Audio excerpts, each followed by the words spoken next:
Johnson and 13 others has been postponed to the 12th of June next year.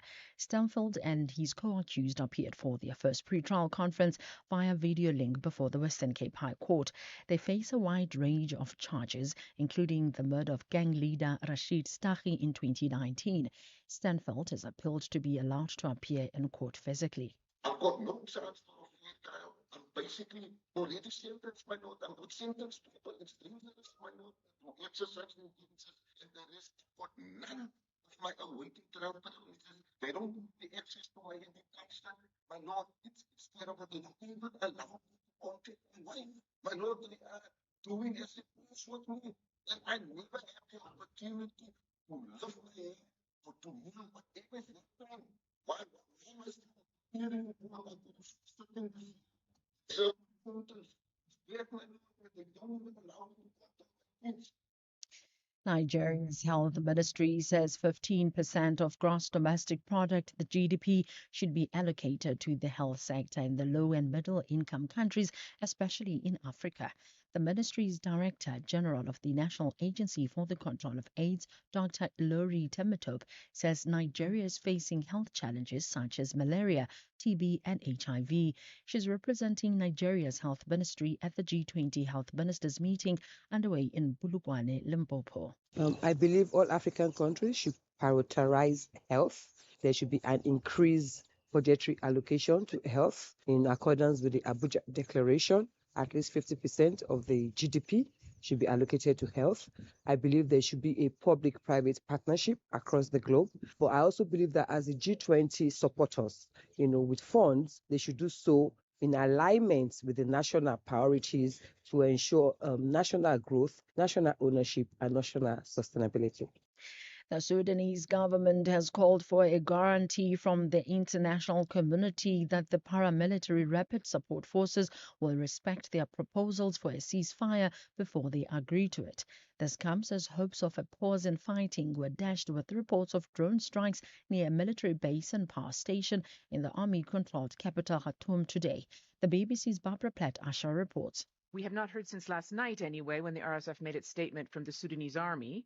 But the army mostly has not gone along with peace talks before because it refuses to negotiate with what it calls a terrorist militia, and it's very angry that they are treated as equal parties by mediators. What we did hear earlier this week is the army chief saying that his forces were still striving to defeat the enemy. And I have to say that although RSF has said it is going to agree to accept the truce, the reports this morning suggest it is not yet observing it. Recapping the top story, the Madlanga Commission has heard how a Ekurhuleni Metro Police Chief Jabulani Mapiyeye was threatened with a hitman for insisting on a disciplinary hearing against his deputy Brigadier Julius Mkhwanazi. I'm Ondulambana for SFM News headlines at 3:30. In sports this hour, start time adjusted for this year's Soweto Marathon, and Aston Martin remove at least 7 F1 design staff. More details at 3:30.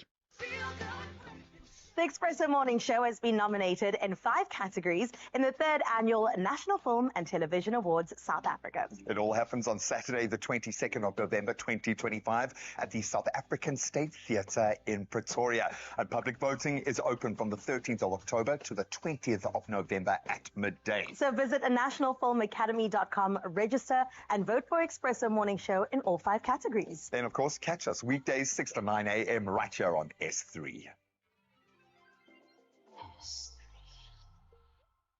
If you think you cannot afford a lawyer, think again. Clientele Legal has made professional legal services affordable. You receive up to 745,000 Rand worth of legal services per year. Our range of plans include cover for you, your spouse, children, and extended family. Plans include cover for civil, criminal, and labor-related matters. Whether it's protection orders, gender-based violence, uncontested divorce, or poor service, your Clientele Legal lawyer will be there to assist you. Our services are convenient. Simply pick up the phone and call your lawyer or send us an email and we'll get back to you. All plans include a bail benefit of up to 5,000 Rand and we'll go to the police station and pay it for you. Plus, Clientele Legal offers you 24-hour telephonic legal advice. SMS SAFM to 32195. That's SAFM to 32195. Clientele General is an authorized FSP and licensed non-life insurer. T's and C's online. Standard rates apply. This November, SAFM proudly presents the 3rd annual lecture. And as the Freedom Charter says, no legitimate government could claim authority unless it is based on the will of the people. And I think sometimes people forget that. SAFM invites you to our 3rd annual public lecture, delivered by Chancellor of the Nelson Mandela University, Dr. Geraldine Fraser-Moleketi. The theme of the lecture is confronting inequality, corruption and unemployment, rebuilding South Africa's social contract for inclusive and sustainable growth.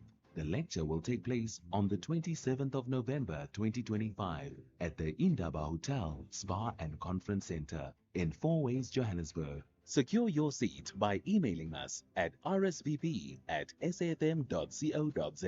SAFM, leading the conversations that move us. Extraordinary doesn't just happen, it's built brick by digital brick. Vodacom Business is helping shape South Africa's businesses, from scalable cloud and AI that powers smarter decisions to IoT and connectivity that bridges every gap, backed by security you can trust.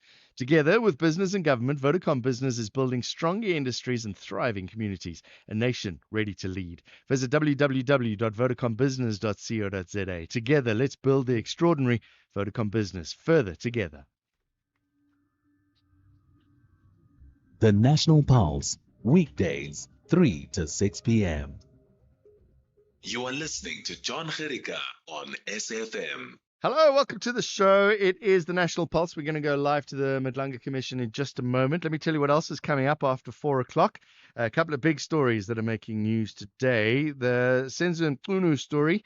He's handed over his electronic devices, not a minute too soon.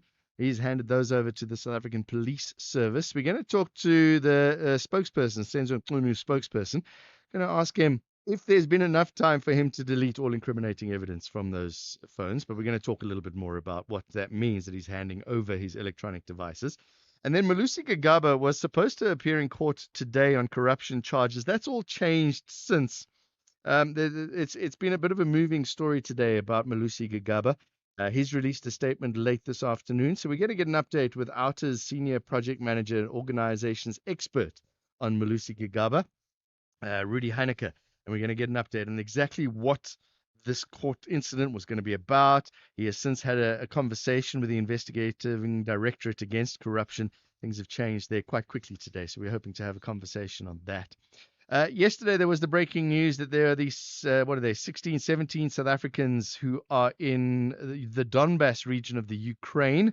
We're going to get an update today from a retired SA Army general who served as the Chief of Defense Intelligence. How do you get lured? That was the word they used. They were lured there. How do you get lured to a war zone? So I'm hoping to find out a little bit more about how these people could have moved or could have gone to the Donbass region without realizing that they were mercenaries, or maybe just false pretenses. Maybe they are mercenaries and they were expecting something different. So we're looking forward to that conversation. March and March held a march in Durban today, demanding urgent action against organized crime, corrupt police officers and drug dealers. That's down there on Point Road, down in South Beach. They started their protest down there. So we're going to talk to the founder of March and March and find out how that went today. That's all coming up. It's busy for a Friday afternoon. It's 11 minutes past 3. Let's go straight to the Madlanga Commission, though. Retired EMPD Chief of Police Revo Spies is busy testifying there. He was talking about when blue lights can be used. I think there's going to be plenty of conversations about who and when are given proper blue light police cars. Remember, there's registration of cars through EMPD as well. So let's hear what he has to say this afternoon. Thank you, Commissioner Baloyi. You go on then at paragraph 12, and we dealt with that paragraph 12 a bit. To reference, this is a confirmation letter of work collaboration, you recall, with one certain Mr. C.J. Smith that was brought to your attention by Mr. Yako Hanekom. You recall? Correct, Commissioner. Then you attach in that respect a document that we have marked RS3. And that RS3 appears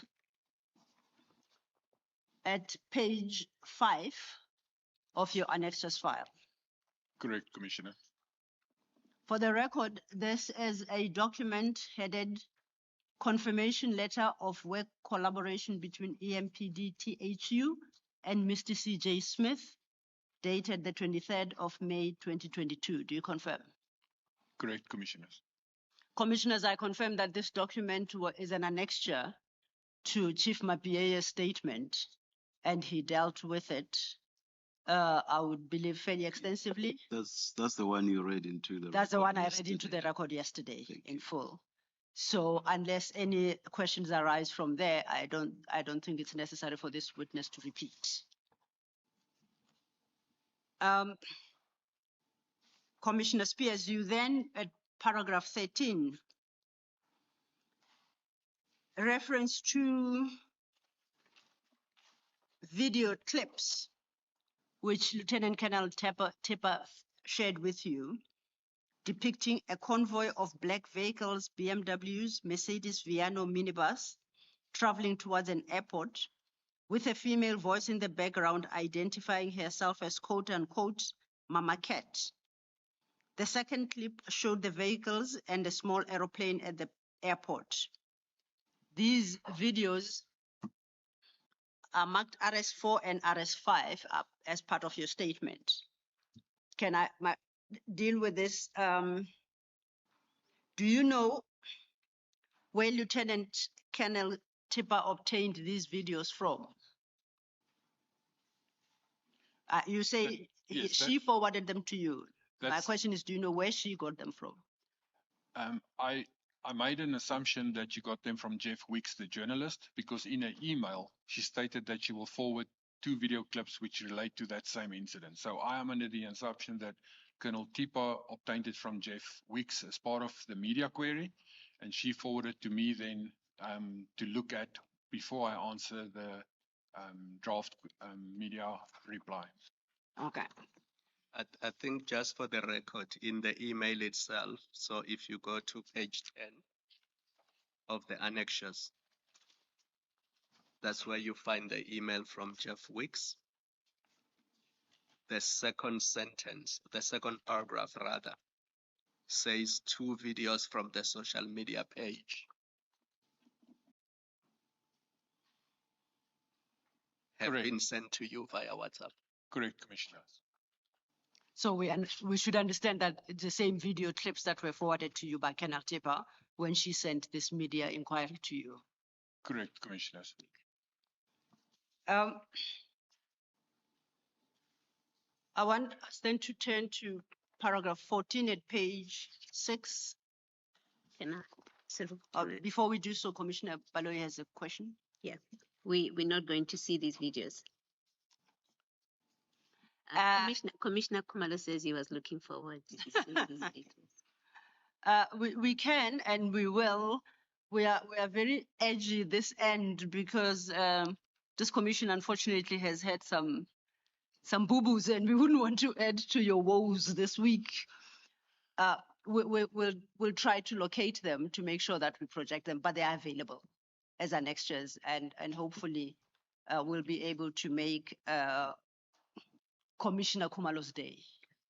We strive to impress. All right, maybe let me ask my question then about paragraph 13. Doesn't depend on us viewing the videos. Commissioner, in that paragraph 13, there is description of these vehicles in the video, BMWs, Mercedes Viano minibus.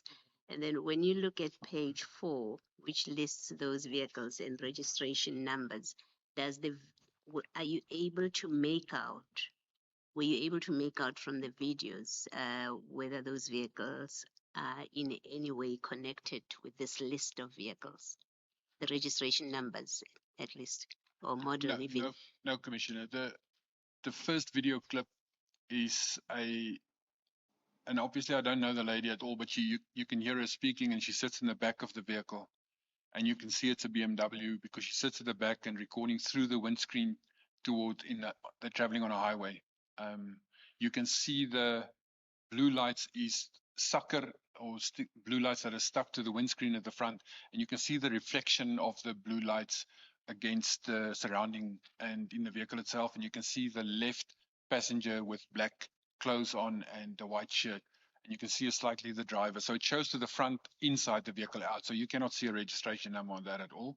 And the second video clip, which is at the airport, it shows, you can see from an angle, you can see some of the vehicles at the apron, but it's from an angle that you cannot see a registration number up to the aeroplane steps itself that you cannot. So from these two video clips, I cannot directly link it to the actual list of vehicles, but I can see the Mercedes Viano at the airport, and I can see a BMW, but I cannot link the registration numbers from these two clips at all.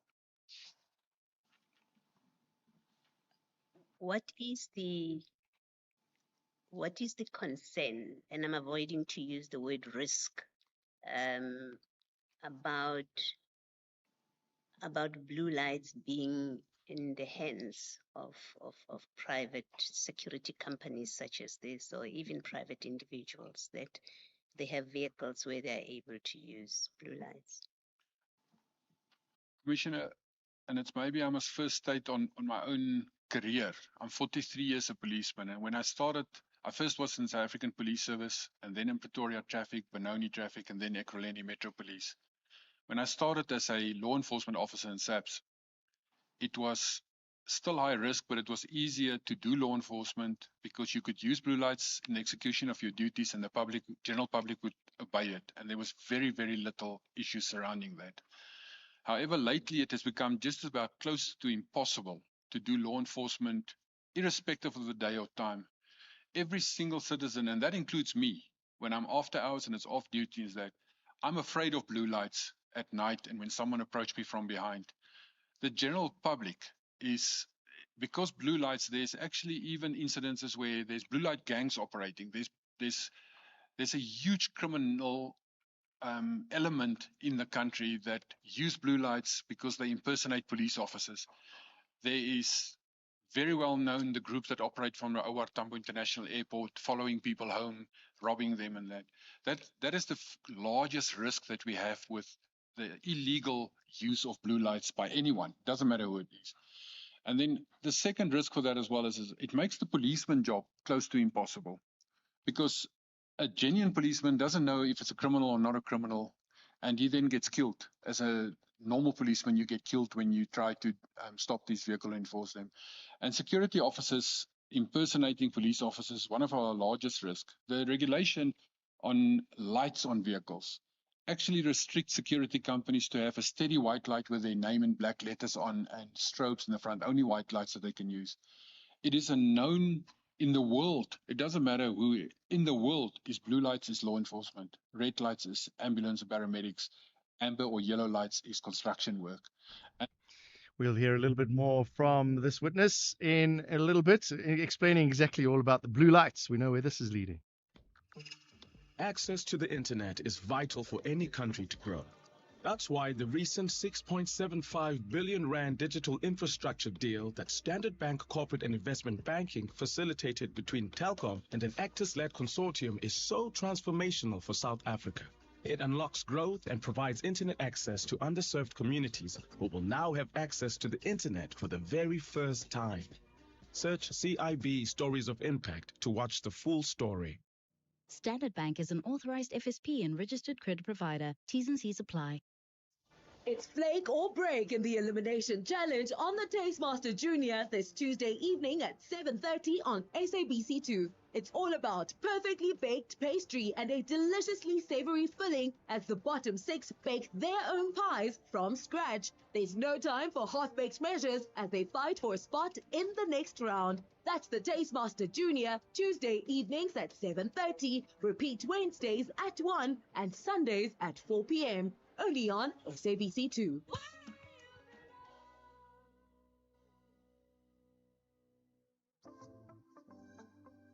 SAFM commemorates Disability Rights Awareness Month under the theme Celebrating 30 Years of Democracy, creating strategic, multi-sectoral partnerships for a disability-inclusive society. SAFM supports and works tirelessly towards equity and equality for those living with disabilities. Empowerment is key. Let us break the barriers and improve the quality of life for those living with disabilities.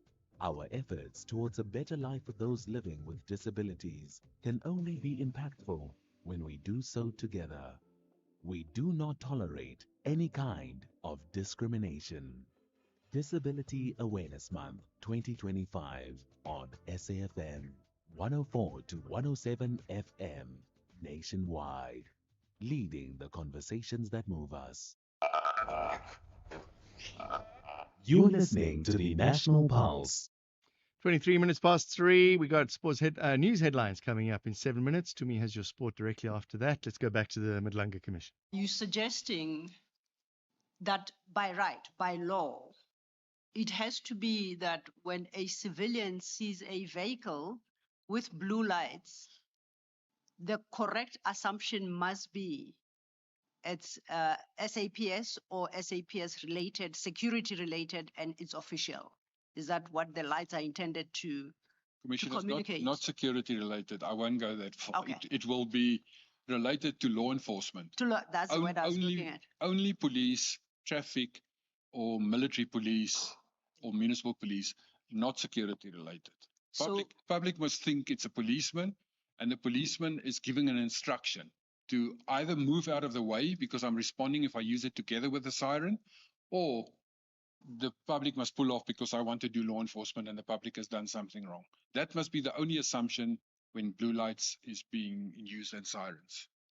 So, are you suggesting that the risk with placing blue lights in the vehicles that you dealt with in that list is that a normal citizen, when confronted with such a vehicle using the lights, will assume that it's a law enforcement vehicle, and it could very well be abuse of those lights and therefore somebody else involved in criminal activity? Correct, Commissioners. Thank you. Yes, please. Maybe lastly on this, Commissioner, how easy is it to get or to buy these blue lights? Can I just walk into a shop that sells blue lights and I don't need anything, and they will sell them to me? Correct, Commissioner. Blue lights, the sale of the lights itself is not prohibited in South Africa at all. You can buy it in just about any shop that you can walk in. You can buy it. It is maybe one of the limitations of our system that we have, where the restriction on selling of these lights should be prohibited, and it should only be sold to law enforcement officers. But you can buy it anyway. You can find it in any electronic shop that sells lights. You can buy these lights. Well, I was going to ask, isn't it an area that should be considered for reform? That there should be some legislative changes about the accessibility and ease of getting these blue lights. I agree with you, Commissioner. It should be restricted that even the import and the sale of these vehicles should be restricted to law enforcement only. Yeah. Thank you. Thank you. I'm tempted to lead you into an area of conjecture based on the conversation you've just had with Commissioner Baloyi. And I'm trying to resist the edge, but nonetheless, I'll give into it. Commissioner, with your experience of 43 years in the police service, if you were to be asked to express a view on how prevalent you consider the abuse of blue lights to be in the country, would you be able to express a view? How big has the problem become in your view, based on your experience of 43 years? Are you able to formulate a view? I can, Commissioner. Even in a period that I was stating earlier that I acted as the caretaker for the internal affairs for Ekurhuleni Metro Police Department, a very large amount of the internal affairs, disciplinary inquiries and misconduct that was raised to us relates to members of the public that allege that officers have impersonated police officers. They've been pulled off by blue lights and that. It's prevalent for the last, I want to say 6-7 years. It started to be prevalent and it become critical where we are now. It even reached a state where I myself wouldn't even want to pull a vehicle off to do law enforcement because I'm driving an unmarked vehicle, that. It becomes very difficult to do law enforcement because the member of the public, it can lead to a situation where I'm a genuine police officer, I'm an honest police officer, I'm doing my work. The member of the public is afraid and scared, and he drives away because he doesn't want to stop because of the risk. And I could believe that it happens. Simple mistakes can happen. A vehicle could be wrongly registered when you buy a vehicle. You buy the vehicle and your dealer that sell the vehicle to you makes a mistake in the registration number and they swap 2 digits around when they make the registration plate. And you can drive home, brand new car, and you drive home and an officer drives behind you and he does an inquiry on you on the radio. And they say it's a black Mercedes, but you're driving a white Audi. And now the officer tries to stop you because it's a false plate in his mind. And you're a citizen. You will immediately try to get away from him. If you get away and the officer believes it's a false plate, he most probably will shoot you and you will die. And afterwards, there will be obviously inquest and everything. And the other way around it works as well. So it's one of our biggest risks as law enforcement officers having rogue blue lights available and being misused, especially by criminals. And just about every single day, if you open a newspaper today, if you speak around the braai in South Africa, doesn't matter where you are, every single person, be it male or female, complain about the after hours stopping at the red light. We disobey traffic lights because of the risk. When I see a police officer or a blue light, I don't know if it's a hijacker or that. So it is a massive risk in our country. Please state for the record the reverse that you referred to. Just articulate that for the record, please. Remember, you said you as an officer are following a motor vehicle and there's an issue around the registration plate or registration numbers, and you may end up shooting the driver. And you said the reverse may also happen, and then you just went on. So I'm just saying, for the record, please articulate the reverse. The reverse could be that the member of the public actually do stop for that, but it is a criminal. And then the member of the public will be hijacked or kidnapped. So That's retired EMPD Deputy Chief of Police Rivo Spies testifying at the Madlanga Commission. We'll be back there after headlines. Let's get those news headlines now with Undela. Thank you, John. On the news headlines, some members of parliament have questioned the credibility of the internal survey conducted about the morale of South African soldiers. The survey indicates that it has achieved what it calls a positive neutral findings on the standard of morale within the military this year. The Madlanga Commission has heard how Ekurhuleni Metro Police Chief Jabulani Mapiyeye was threatened with a hitman for insisting on a disciplinary hearing against his deputy, Brigadier Julius Mkhwanazi.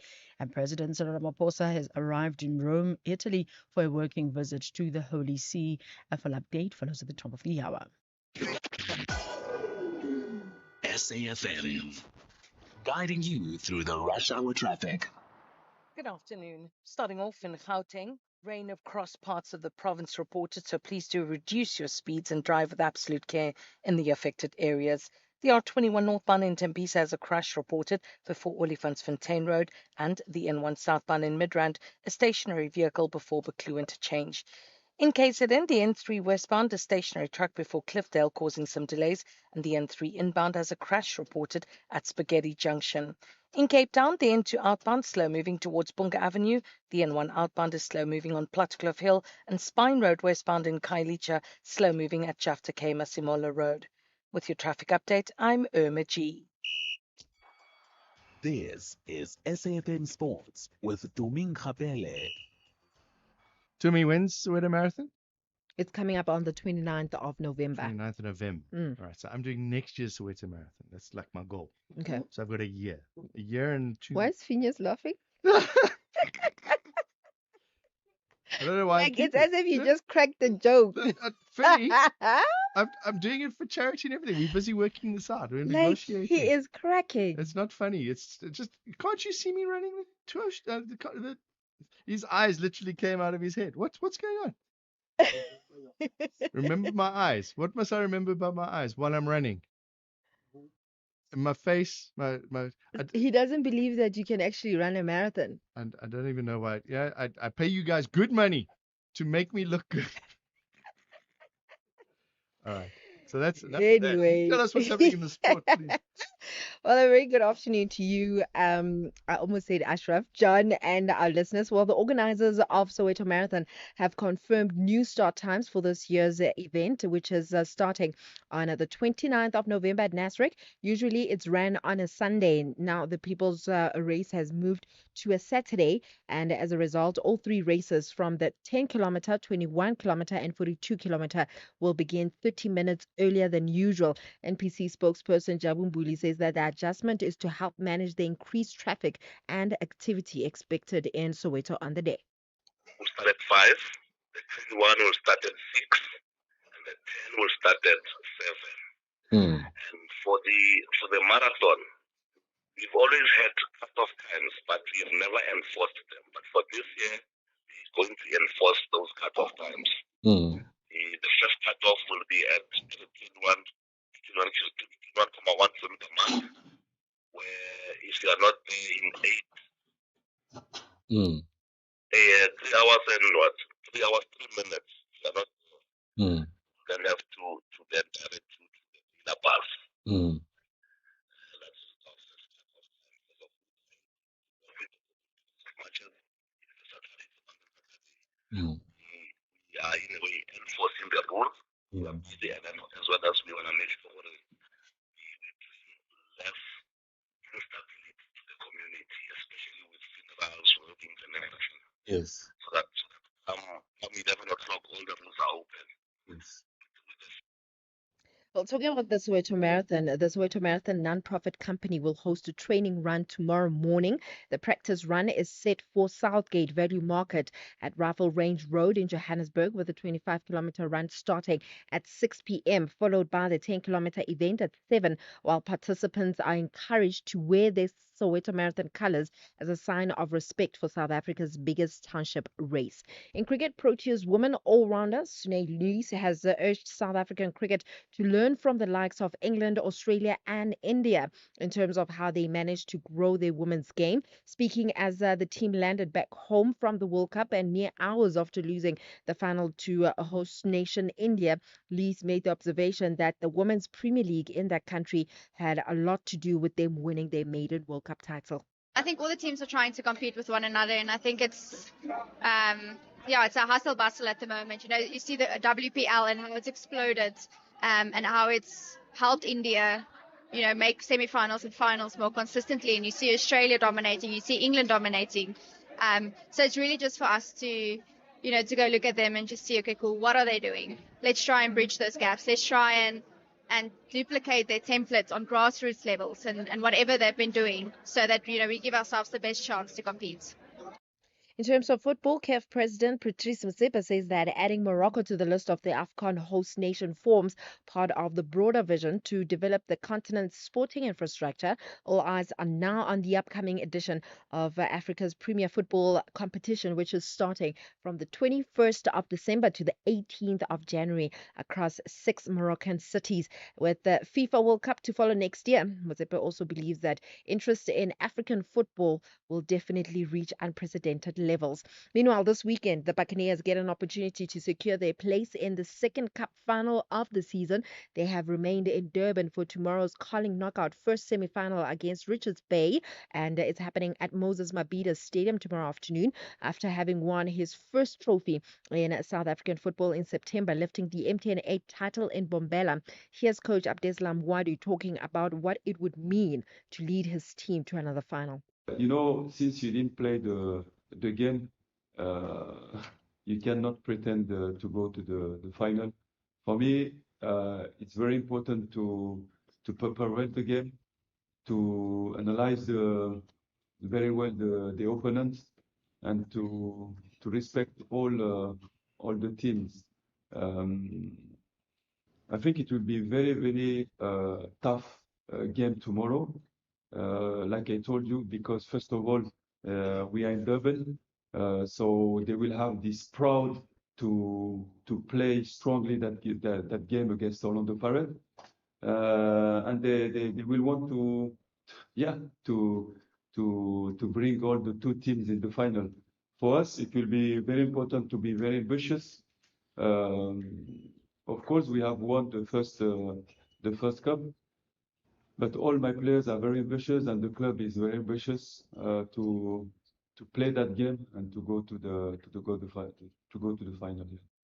Well, elsewhere, Manchester United boss Ruben Amorim has won the Premier League Manager of the Month award for October for the first time. Amorim guided United to 3 wins in 3 games. Big question is, will that form continue for Manchester United? Anyway, moving on to F1, Aston Martin has removed at least 7 staff from their Formula One design department as part of a restructure. This is before the 2026 season. Among those to leave the F1 team is Eric Blandon, who was recruited from Mercedes as Deputy Technical Director in 2022, but since the start of the year has been serving as an Aerodynamics Director. On that note, it is a wrap from my side for now. I'll have more in the next hour. Ready to connect, innovate, and be inspired? It's all happening at Africa's Tech Festival, where Africa's technology meets the world. From the 10th to the 13th of November in Cape Town, join global leaders, investors, and innovators driving the future of Africa's digital economy. Don't miss the continent's biggest week in tech. Get your pass now at africatechfestival.com.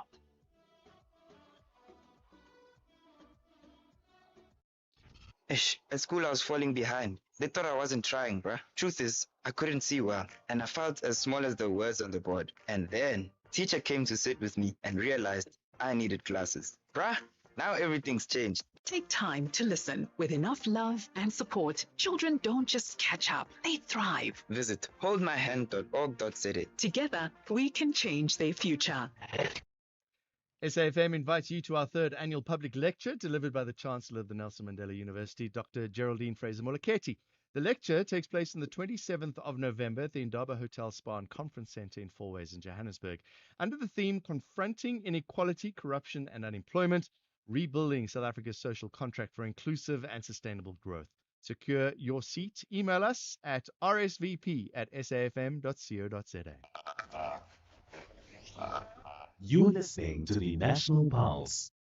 Straight back to the Madlanga Commission. Retired EMPD Deputy Chief of Police Revo Spies is busy testifying there, talking about blue lights, who can access blue lights, and how the public are, you're told, blue lights are the police, red lights are ambulances and medical facilities and emergency.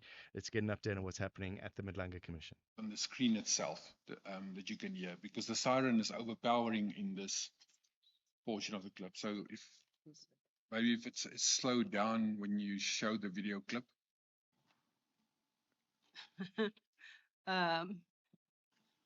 Advocate Mukasedi suggests that you are demanding too much of a lawyer to do what you are suggesting. But Commissioners, maybe if I can assist, when you show the video clip on the bottom right-hand side, there's something that will say ×1. That could most probably be changed to ×half, or which will make it slower. Okay, well, she's going to give it her best shot. We'll see where it lands us. We're going to try.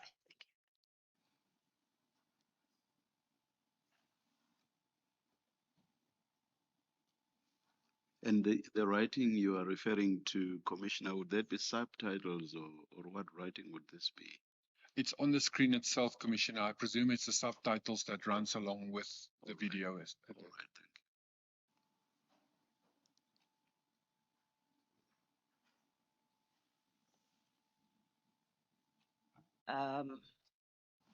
We might just report success. So let's try.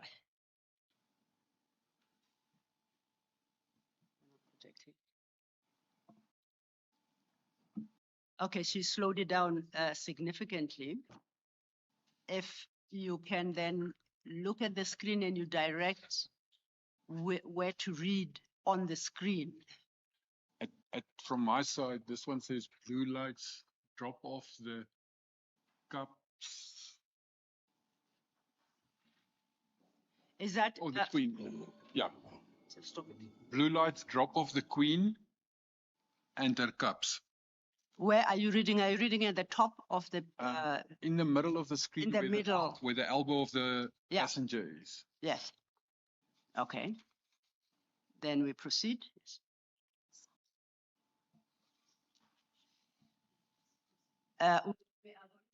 We are going to drop the sound because there is no one speaking, it's just music, so that Commissioner Spies can take us through this video. Yes, it's clear now on the back side of the seat. It says blue lights to drop off the Queen and there's just the N and her cups. Yes. Keep playing.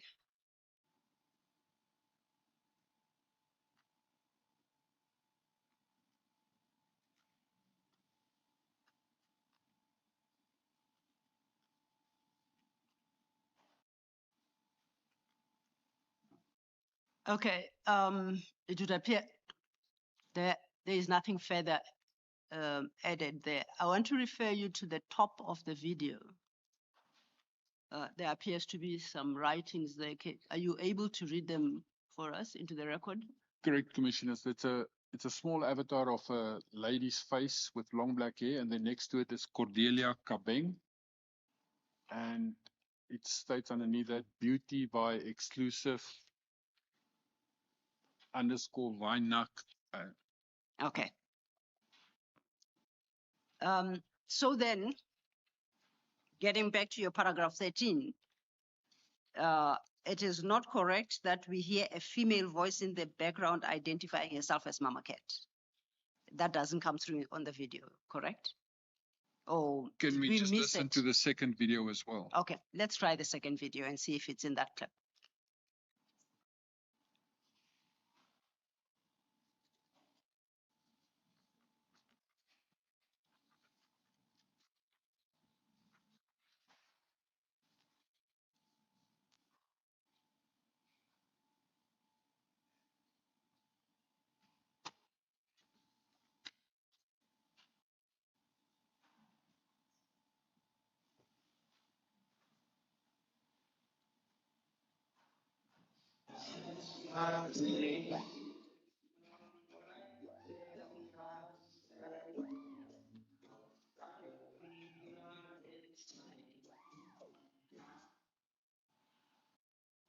There's the words Mama Cat and her fleet.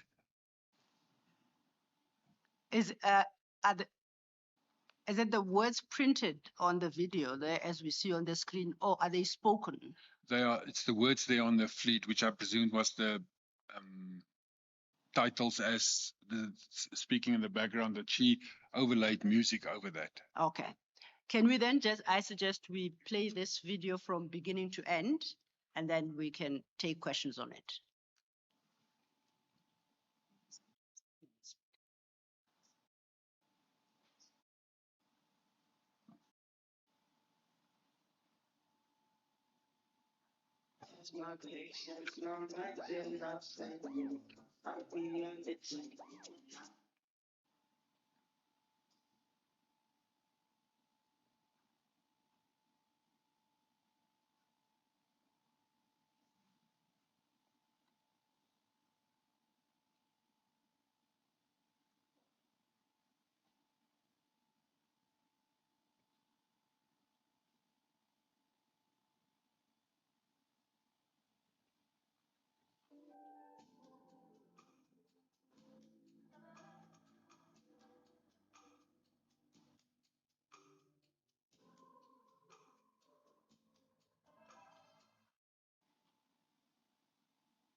Okay, so the start of this video, there is a female voice that speaks, that utters the words Mama Cat. Is that what you heard? It's the words on it that says Mama Cat and her fleet. Okay, then I suggest at paragraph 13, we make a correction to the effect that those words are not spoken, they are printed on the video. Would I be correct to do so? Yes. Okay. we shall effect that change. So then we've played the two videos. I don't know, commissioners, if there are any questions arising therefrom for this witness. Commissioner Malo?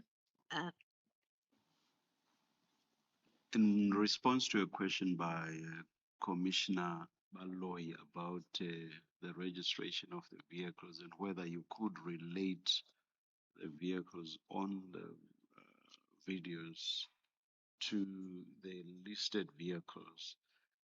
If I'm not mistaken, I think you said that the registrations are not showing on the videos. I actually do see a couple of registrations. But of course, I could not read any of them. Isn't there a method by which you could have enhanced what's showing on there so as to be able to see the registrations? Commissioner, I'm surely in today's age there is methods by brilliant people who can do it, but I don't have that skill set. But there should be people that can video enhance that, but I cannot. Thank you. Commissioner, an observation, and please confirm if I am correct in my observation. It is that those vehicles are on the tarmac of whatever airport that is. That's correct, Commissioner. And to get into the tarmac, I know that if I tried to drive to the tarmac, I would fail dismally. They wouldn't allow me to do that. Do you know how it works? Permission is granted by who? Or municipal vehicles with blue lights, when they get to the gate that leads to the tarmac, they are just free to go through. Do you know how it works? Commissioner, in all my career, I obviously, as a policeman, I have sometimes been on the apron on foot and per vehicle in blue lights, but you use blue lights and there's security at the gates and the booms that goes to the tarmac and the apron itself. At larger airports, like the international airports, our Tambo and that, there's actually very large gates and walls which is closed. And if there is entrance to those areas, it's under very strict control from the South African Police Services, VIP Protection Services, and AXA that will allow access to the apron itself. For instance, when the president is collected or ambassador or something like that. Same at Wonderboom Airport, there is access to the apron is very much restricted. To me, it is very suspect. So obviously the blue lights and vehicles was used to drive right up to the aeroplane. Normally you would have parked in the front of the airport and you and your luggage would go through the normal customs and the normal airport procedures. You would not be allowed with a vehicle directly to it. That is the retired EMPD Deputy Chief of Police, Revo Spies, testifying at the Madlanga Commission. We'll be back there in a moment. The River Islanders and the Wolves are both searching for victory to find comfort in the top half. Who wants it the most? This is the Bundesliga, football as it's meant to be. Catch SV Werder Bremen versus VfL Wolfsburg this Friday, 7 November at 9:30 p.m. Live on SABC Sport on DTT Channel 4 and SABC Plus. Proudly brought to you by SABC Sport. For the love of the game.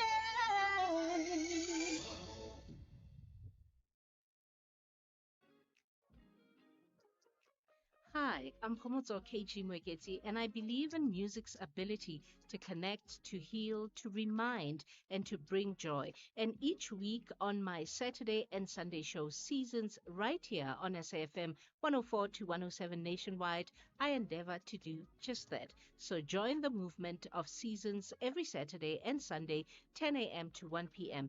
It's addictive. You might invite a friend. Seasons, only on SAFM 104 to 107 nationwide, with me, KG Mweketi. You are listening to Jon Gericke on SAFM. Let's go straight back to the Madlanga Commission. In case you've just joined us, retired EMPD Deputy Chief of Police Revo Spies explaining the use of blue lights, and it seems special privileges to be able to get your cars into the tarmac at an airport. If you look at Wonderboom Airport, is controlled by the city of Tshwane, and access to the apron is restricted. It's closed off. There's boom gates, and security at the airport will restrict access as well to that. It's not allowed at, but it could be a private airport. I don't know. I cannot determine which airport this is. Thank If you. it is a private airport, for instance, like Fly in Ekurhuleni, that is between houses, then it would be allowed to go there because the estate itself would be on the control of that. But under public aspiration, when it's airport like Lanseria or Wonderboom or Ouar Tambo, then it will be restricted by the security at those specific airports. Thank you. Thank you, Commissioner. Thank you, Mr. Thank you, Commissioners. In response to a question by Commissioner Baloyi about the vehicles parked on the apron next to the aeroplanes, you suggested that perhaps the security could very well have been conned. My question is, and you would, if that is the case, you wouldn't know how. My question is whether what is the possible effect of driving towards the security point to get onto the apron and the blue lights are on? How is that likely to be interpreted by the security guard? Commissioner, if you approach the security officers and you have blue lights and sirens going, the security will, most of the time, they will open the gate because they will believe it's the South African Police Service that approached them. The risk for that as well, especially even at airports like these, that flight could have transported anything in and out of the country. It could have had drugs, it could have had kidnapping, it could have been trafficking, human trafficking on that. So airport restrictions becomes a very large risk as well. But approaching the gate and a boom gate with blue lights and sirens, the airport security will most of the time think it is police officers and they will open the gates for them. And possibly salute as the car drives past. Now, the security don't salute Okay. us. We salute one another, Just but checking. not they salute us and we salute them. So, If I sorry, yes. if I may. So, from what you've just said now, the blue lights in the way you describe with the ability to just drive through onto the tarmac opens the risk that in fact they could be used for illegal activities to get stuff onto planes and off or from planes into the country. Correct, Commissioner. Thank you. Thank you, Commissioner. Thank you, Commissioners. Let's then have a look at Jeff Wick's original email at page 2 of your bundle of annexures, RS21, Roman 1.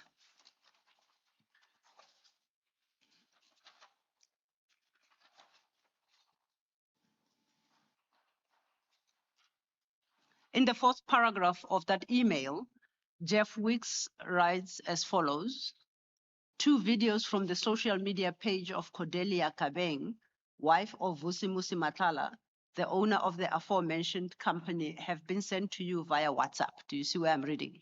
Correct, Commissioners. A question for you.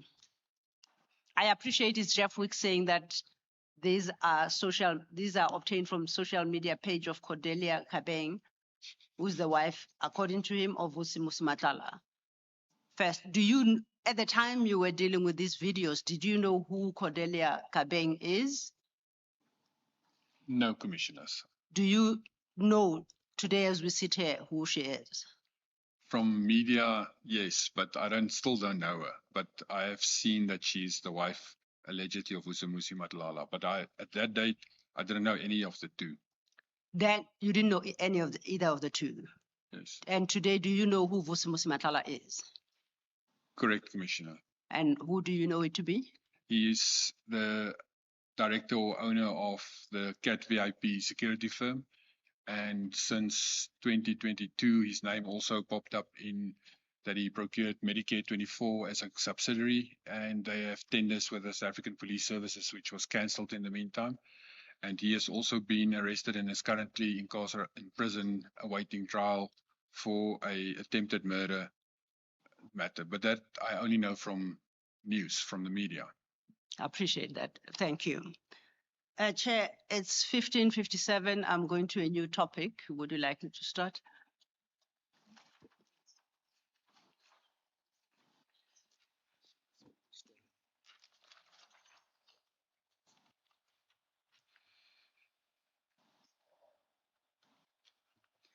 Let us adjourn and resume at 9:30 on Monday. Thank you, Chair.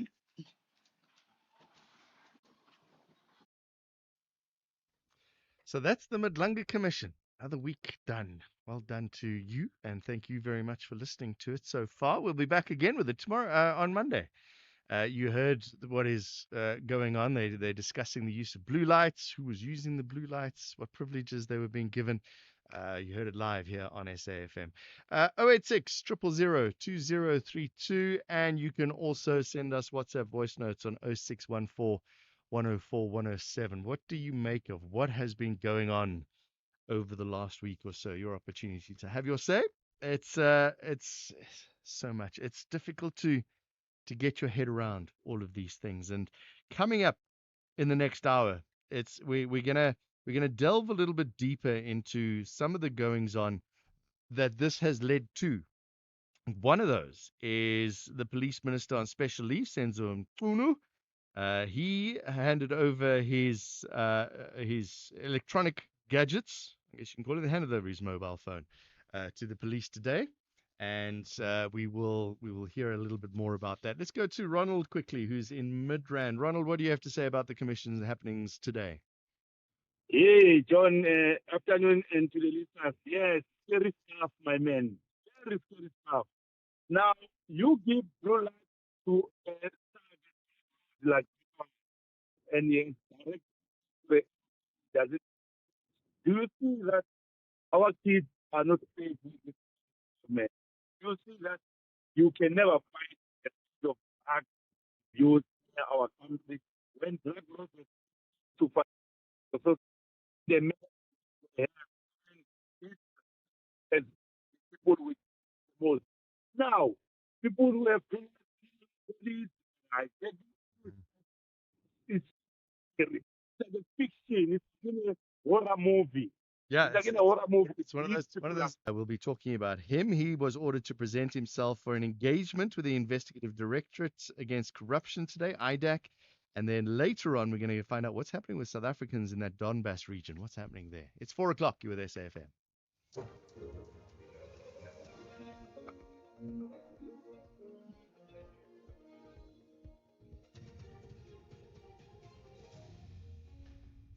Thank you, John. On the top stories, the credibility of internal survey on South African soldiers under scrutiny, and SACP and NUM protests against violent crimes on the Cape Flats.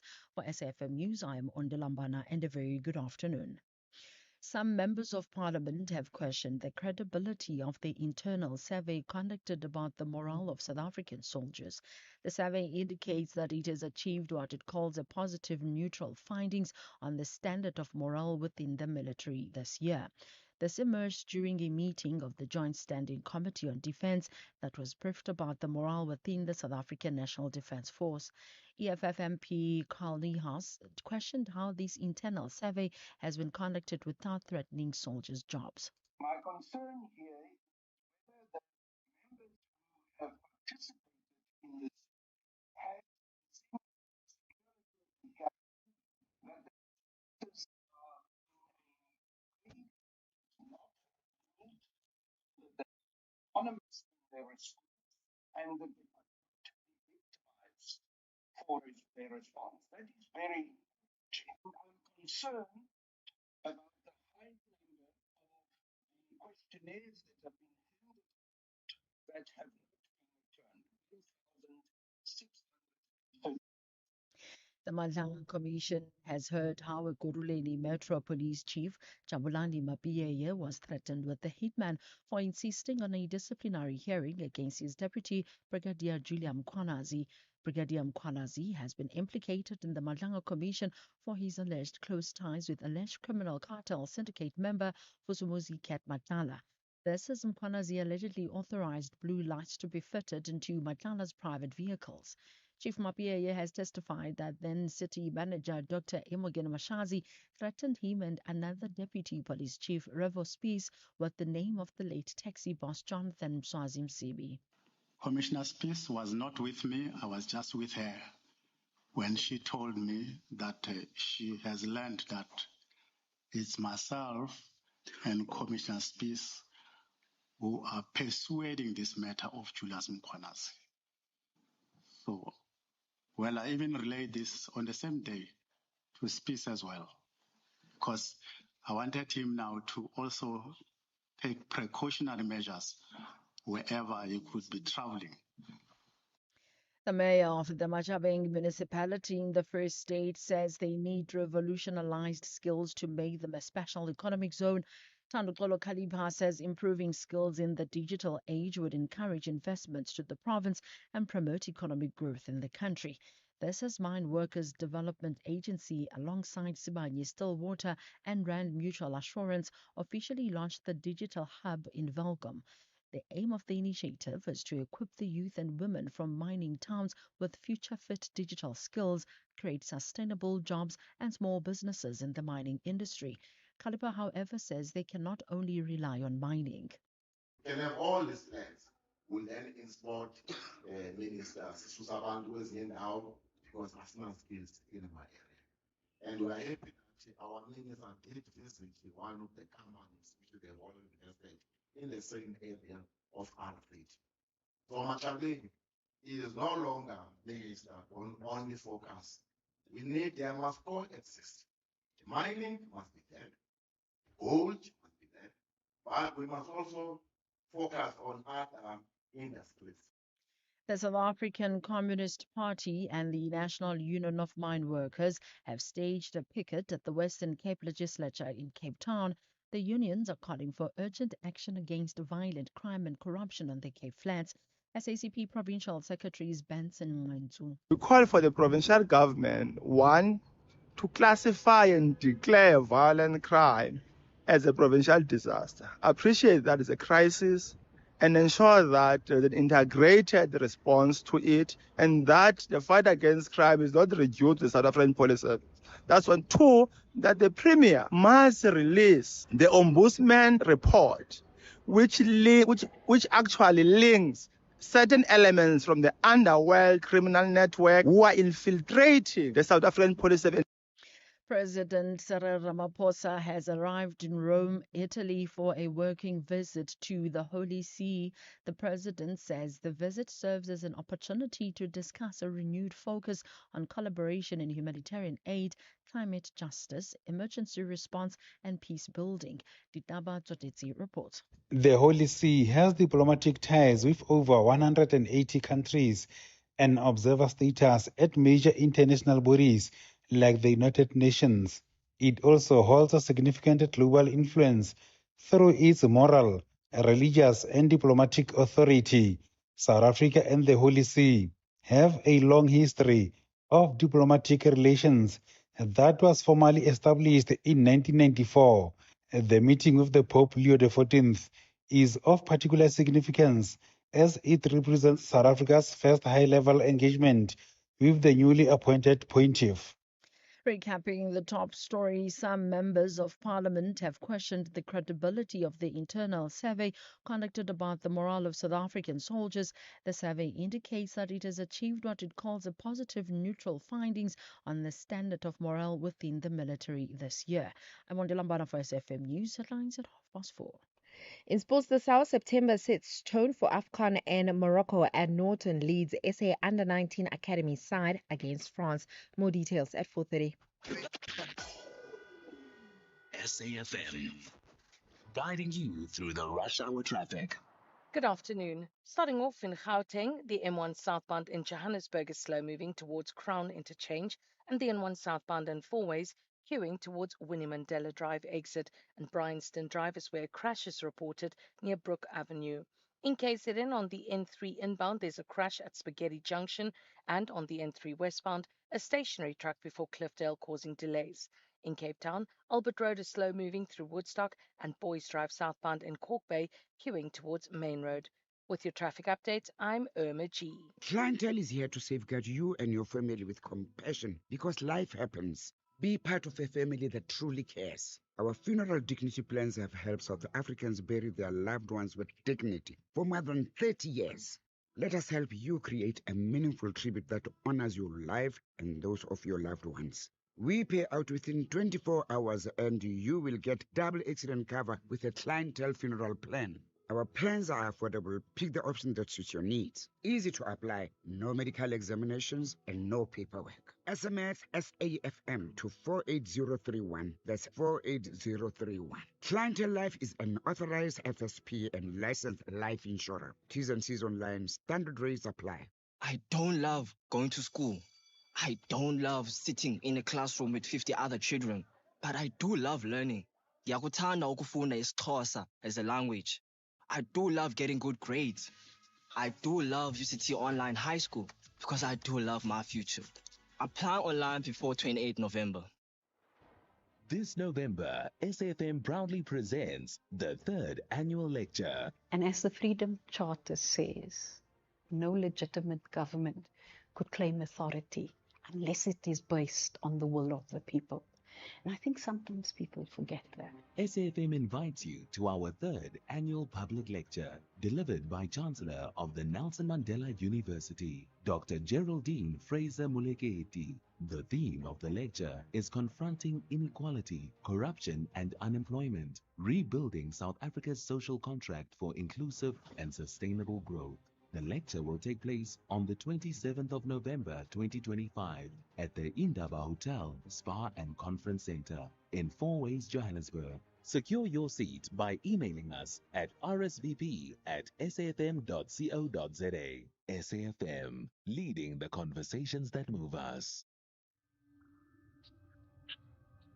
The National Pulse, weekdays, 3 to 6 p.m. You are listening to Jon Gericke on SAFM. John and Fastraff, it's 10 minutes past 4. Good afternoon, Chief. If you've just joined us, we've had the one of the many commissions that are on the go at the moment. This one is the Mladlanga Commission that we were listening to in the first hour. Today, we're going to talk to a couple of stories that are sort of coming out of the Mladlanga Commission and maybe some a little bit beforehand. In a moment, in the second half hour, we're going to be talking about Malusi Gigaba. He was supposed to appear today. There were reports that he was going to appear in court. What landed up is there was engagement, quote unquote, with the Investigating Directorate Against Corruption, or IDAC. We're going to hear from that later on. We're going to speak to Outer Senior Project Manager who knows everything about Malusi Gigaba, Rudy Heineke. Now, though, let's talk about the police minister who's on special leave, Senzo Mchunu. He says electronic devices have been handed over today to the South African Police Department. He's accused of corruption, which is being probed by the Mladlanga Commission of Inquiry into alleged political and criminal interference in the police. Before we go to that, let's play a voice notes that you have said that you've sent through already this afternoon. Good day, John. As for Minister Mchunu, surrendering his electronic gadget does not mean anything. If anything, he has deleted those anything that will incriminate him. He has had enough time to delete and check up with the IT guys to do what they have to do to clean up his tricks. So I don't think there's anything that will be found in those gadgets.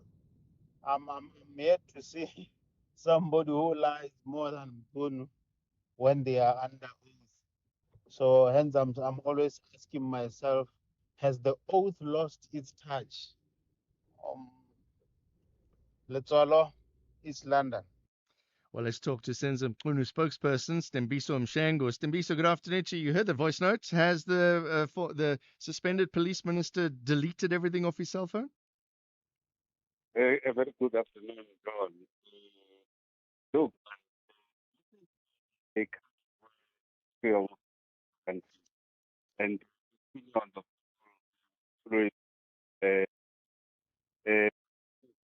post the of the minister have never been interfered.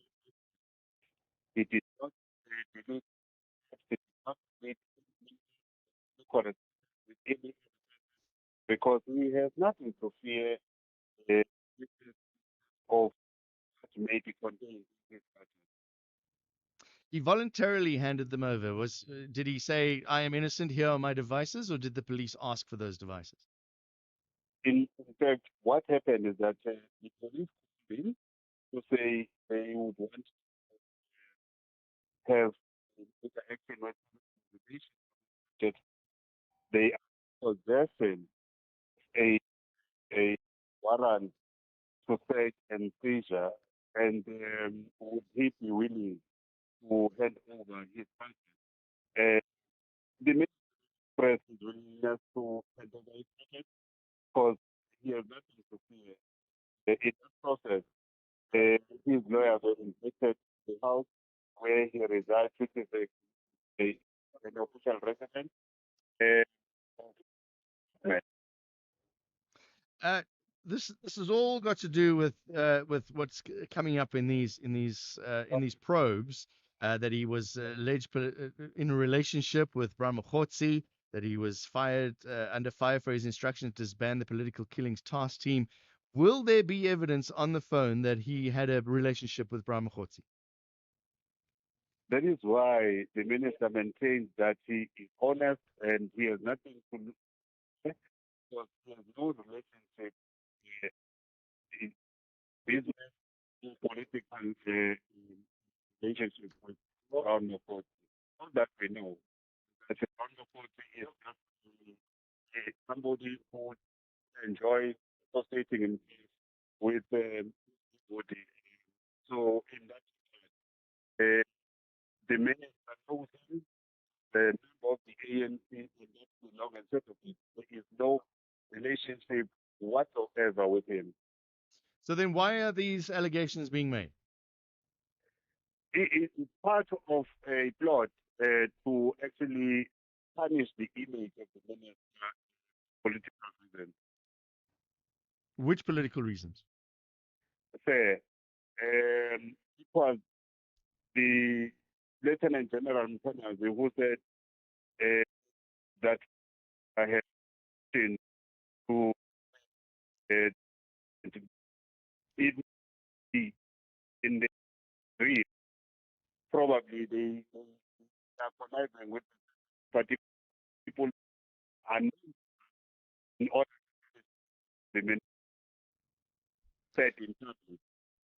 Hence, we are concluding that the political agenda in relation to what is happening.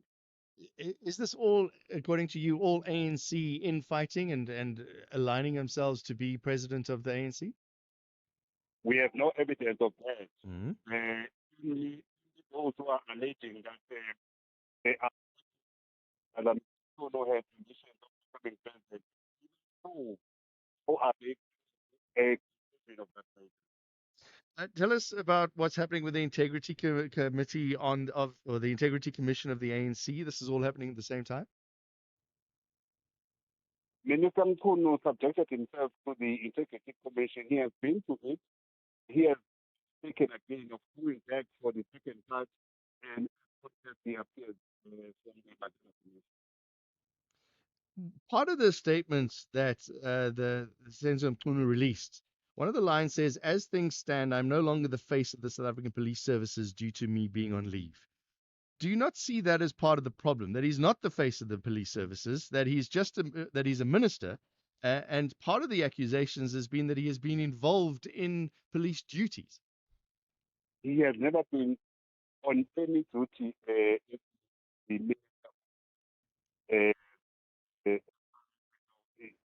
minister back from the announcing special. He has never any official. Is he going to be appearing at the ad hoc committee, and is he going to be appearing at the Madlanga Commission? Sorry, at the Madlanga Commission. He has been to the ad hoc committee. Yes. He will be going to the Madlanga Commission. All right, so he's going to be called and he's willing to appear there. Yes. Okay, so is he still a member of the ANC? Is he still doing parliamentary duty? Has he just been suspended as the Minister of Police?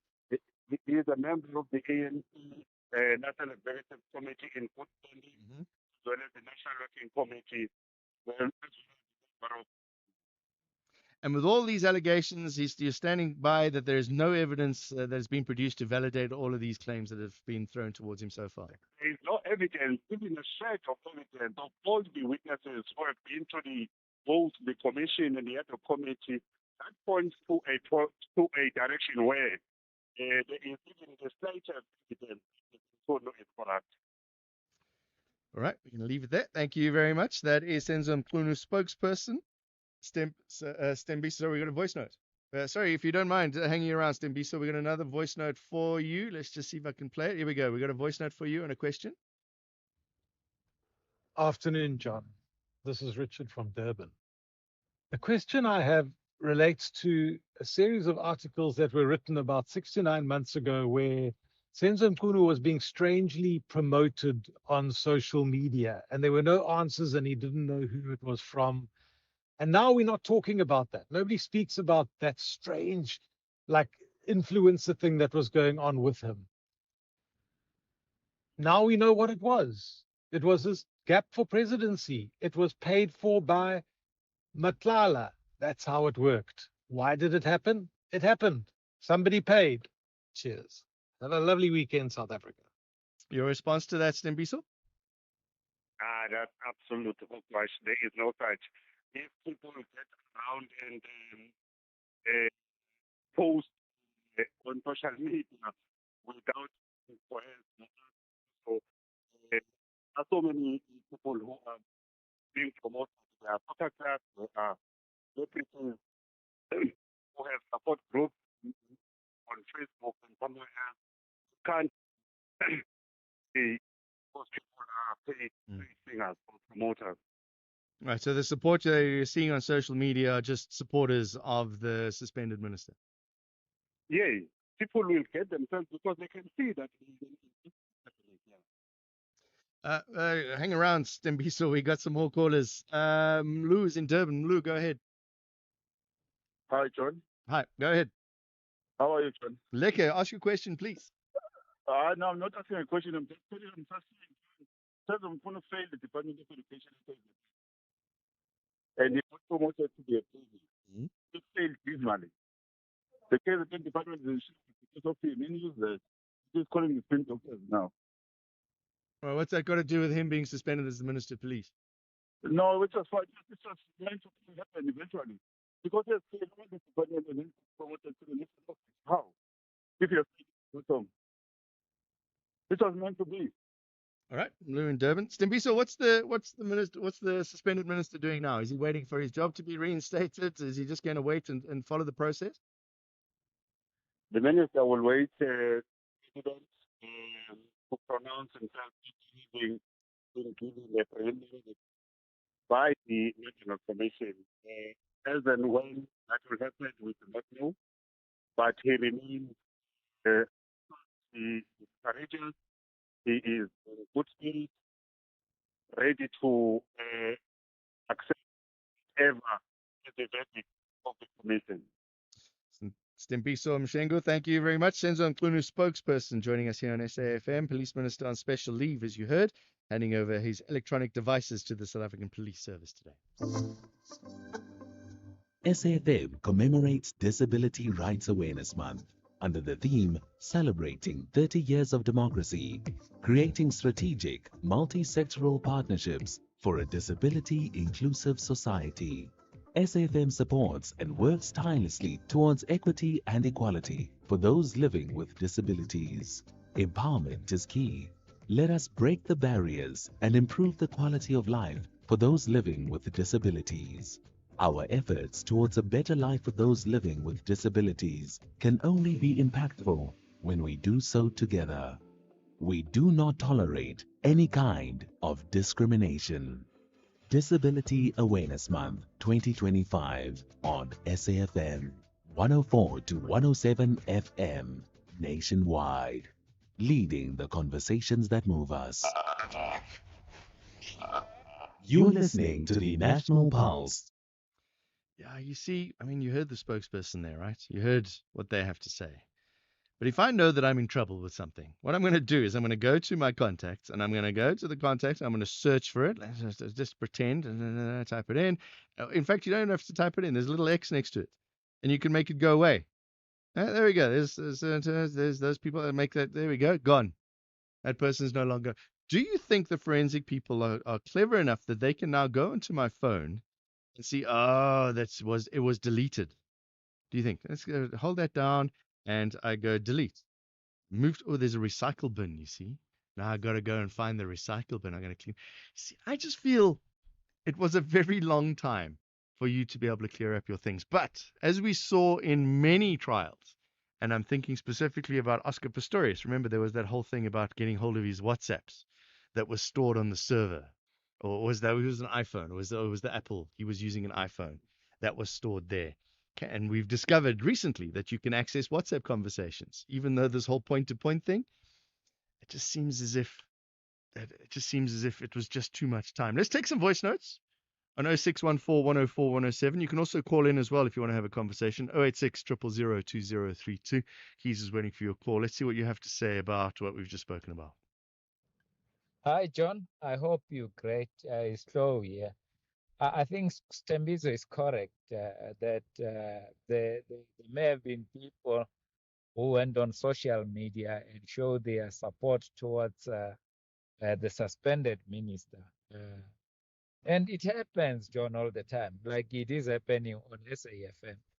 Only people who are against the minister and are for Ndlandla Mkhwanazi's voice notes will be played, and only callers whom they know that they are for those will be taken. So it happens, and even on your show too, it happens all the time. You look at Kathy's show, Ashraf Ghana's show, is the same thing. So these things do happen. Now, Katie in Muscle Bay, what do you have to say? How are you? Lega, go ahead. Deleted messages. Mm. You know, that risk, Is it? Okay. yeah, very easy. There is a second can receive your phone. Within Yeah. within Okay. So even if he had the time, and it's been less than 30 days, if he's had the time, he thinks he's deleted them all, it could still be found somewhere. yeah.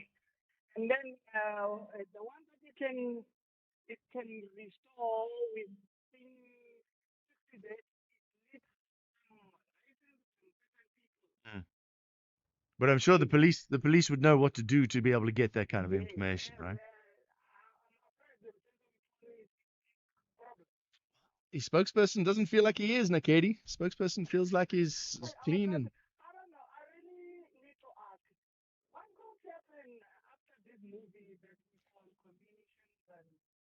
All these police in police. Mm. What happened with me and you? It's the $1 million question. I think just before that, we have to find out if anything will be done from the commissions, right? That's the next thing. Nakedi in Russell Bay, thank you very much. Let's go to, is this a supporter? Is this a supporter for Mkhwanazi? Let's hear what you have to say. Good afternoon, John. John, it's Lennon Kwedi here. Hi, John. Yes Mkhwanazi. Yes him. Ngiyamvuma Mkhwanazi. Yes him. No, look, this whole country is at its toes now because of the very same man. When he started with these allegations, we thought, this man, ukhuluma ngani? Uyabheda lo. Hey, this guy, he knew what he was talking about. Look at how everybody's been kept busy now. Up to the big sharks now. Now we are heading for the big sharks, I'm telling you. Our heads are rolling now. Heads are rolling, I'm telling you. Come on. We are happy as South Africans. Come on. Hi, John.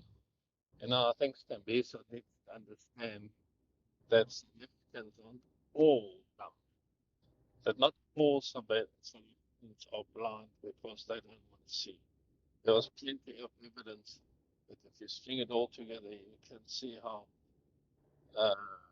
it's so absolutely clear that uh, Minister or ex-minister Pono was involved in a corrupted relationship. Oh, can't explain why he suddenly has to close down the PKTT. But that's because his mate had now been linked to the 30 other murders, um, besides all the other stuff. John in Polokwane, what do you have to say? John, two things. Yep. One, now that SU have taken cuts from this Angola plus the 52 million cuts he had, everything is quiet. We hear nothing. What's happening? And the people that the payments at Tembisa Hospital, what's happening? Nobody saying anything. Number two, the president gave a speech. He didn't know this. I mean, you are next to me, you don't know this. And he said, he asked who's staying here. And they said, no. But the thing is true.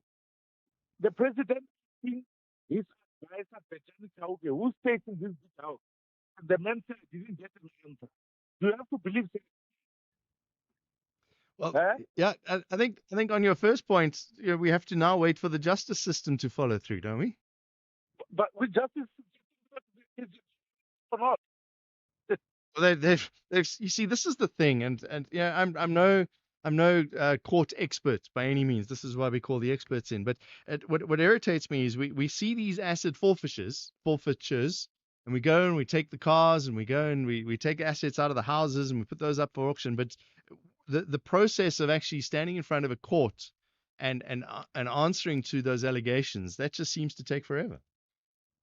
Yeah, no, it's true. And we don't know how much this man is having in the bank because they don't say how much they got in the bank. Yeah? Sure. Well, if you can afford to buy, what did he buy? What was it? Lamborghini? What was They say 52 million. That's right. And you've got some cash in the bank. All right, John. Yeah, what is going on? We do all these commissions now, and we forget that there were other crimes happening. What is happening to those crimes? It's 4:30. You with SAFM. More voice notes and calls coming up later on in the show. Thank you, John. On the news headlines, Defense and Military Veterans Minister Angie Motshekga has commended the findings of an internal survey about the morale of the South African Defence Force soldiers. The DA has echoed the sentiments coming out of the Madlanga Commission of Inquiry, where it's been alleged that retired Guruleni CT manager Imogen Mashazi used her political standing to interfere in the disciplinary action against EMPD Deputy Chief Brigadier Julius Mkhwanazi. And an official in Ethiopia's troubled Tigray region says the central government launched a drone strike against former rebel forces as fears mount of a return to conflict. A full update follows at the top of the hour with Greg Hoos. SAFM, guiding you through the rush hour traffic. Good afternoon. Starting off in Gauteng, the R24 eastbound in Kempton Park has a crash before the R21 airport interchange. The N12 eastbound in Germiston, a crash after Edenvale Road exit, and the N1 southbound in Centurion, a crash before Brakfontein interchange. In KZN, the N3 eastbound in Pietermaritzburg has a crash at Ortman Road, and the N3 westbound queuing towards Cliffdale. The N3 eastbound also has a stationary truck reported at Cliffdale. In Cape Town, the N1 outbound, a crash at Joostenburg Vlakte, all lanes are open. The N2 outbound is slow moving towards Spine Road, and Main Road is queuing through the Cork Bay area. With your traffic update, I'm Irma G. This is SAFM Sports with Tuming Khapele. Tumi tells me what her headline story is, and she's going with the Springboks. And what was the other one you were talking about earlier? Soweto Marathon. Soweto Marathon. Drop all of that. Practice is starting at the Brazilian Grand Prix in 3 minutes' time. Just under 3 minutes. It doesn't matter what else is happening. Yeah, but we can't. No. Practice is happening. Let's just do it live. Let's just take. Okay, go ahead. No. You do that. What's happening in the sport? Well, Springbok assistant coach Felix Jones says that the 2023 Rugby World Cup is firmly in the past as they prepare to face France in Paris tomorrow. Since arriving in the French capital, much of the talk has centered around on revenge for the heartbreaking 29-28 defeat, which ended France's dream of lifting the Webb Ellis Cup on home soil. And Jones says that while they do respect the emotions surrounding the clash, their focus is solely on giving themselves the best possible chance to win this weekend. We always enjoy our time here. So yeah, it's from that point of view, positive memories. 2023 was all positive for many other reasons, but that is in the past, and we're focused on trying to give ourselves our best chance this weekend. Meanwhile, junior Springbok captain Riley Norton will lead an exciting SA Under-19 Academy team against France when the two sides clash tomorrow in approximately 3 hours drive south of Paris. Now, Norton will captain a side featuring 4 more players from the Junior Box World Rugby Under-20 Championship winning team in the first of the 2 internationals on the European tour. And the tour also includes a match against the Irish counterparts next week in Cork. In football, Minister of Sports, Arts and Culture, Gayton McKenzie, has confirmed that an experienced project team that will assist with the long-awaited introduction of the video assistant referee system in South Africa is already at work. McKenzie revealed that the initiative is being spearheaded by a team of former top international referees that is led by Daniel Bennett, who now heads the newly established VAR project team. I also want to update South Africans on another important development, the rollout of video assistant referee technology, VAR, in South African football.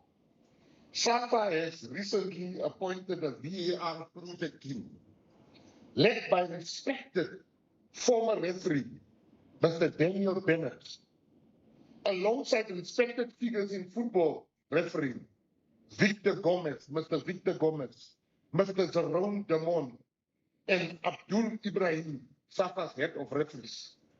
The team has been working closely with FIFA and the International Football Board, Association Board, to ensure that South Africa implements VAR in full compliance with international standards. Elsewhere, England manager Thomas Tuchel has recalled Jude Bellingham and Phil Foden to his squad for next week's World Cup qualifiers against Serbia and Albania, while Bournemouth midfielder Alex Scott has been called up to the senior squad for the first time.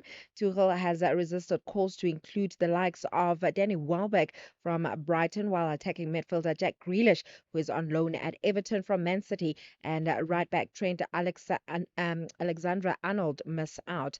In cricket, Proteas star batter Quinton de Kock says that he has no regrets about retiring from international cricket 2 years ago, revealing that the break actually gave him some much needed hunger for the game. De Kock rolled back the years with an unbeaten 123 in the second one-day international against Pakistan to lead his team to an 8-wicket win.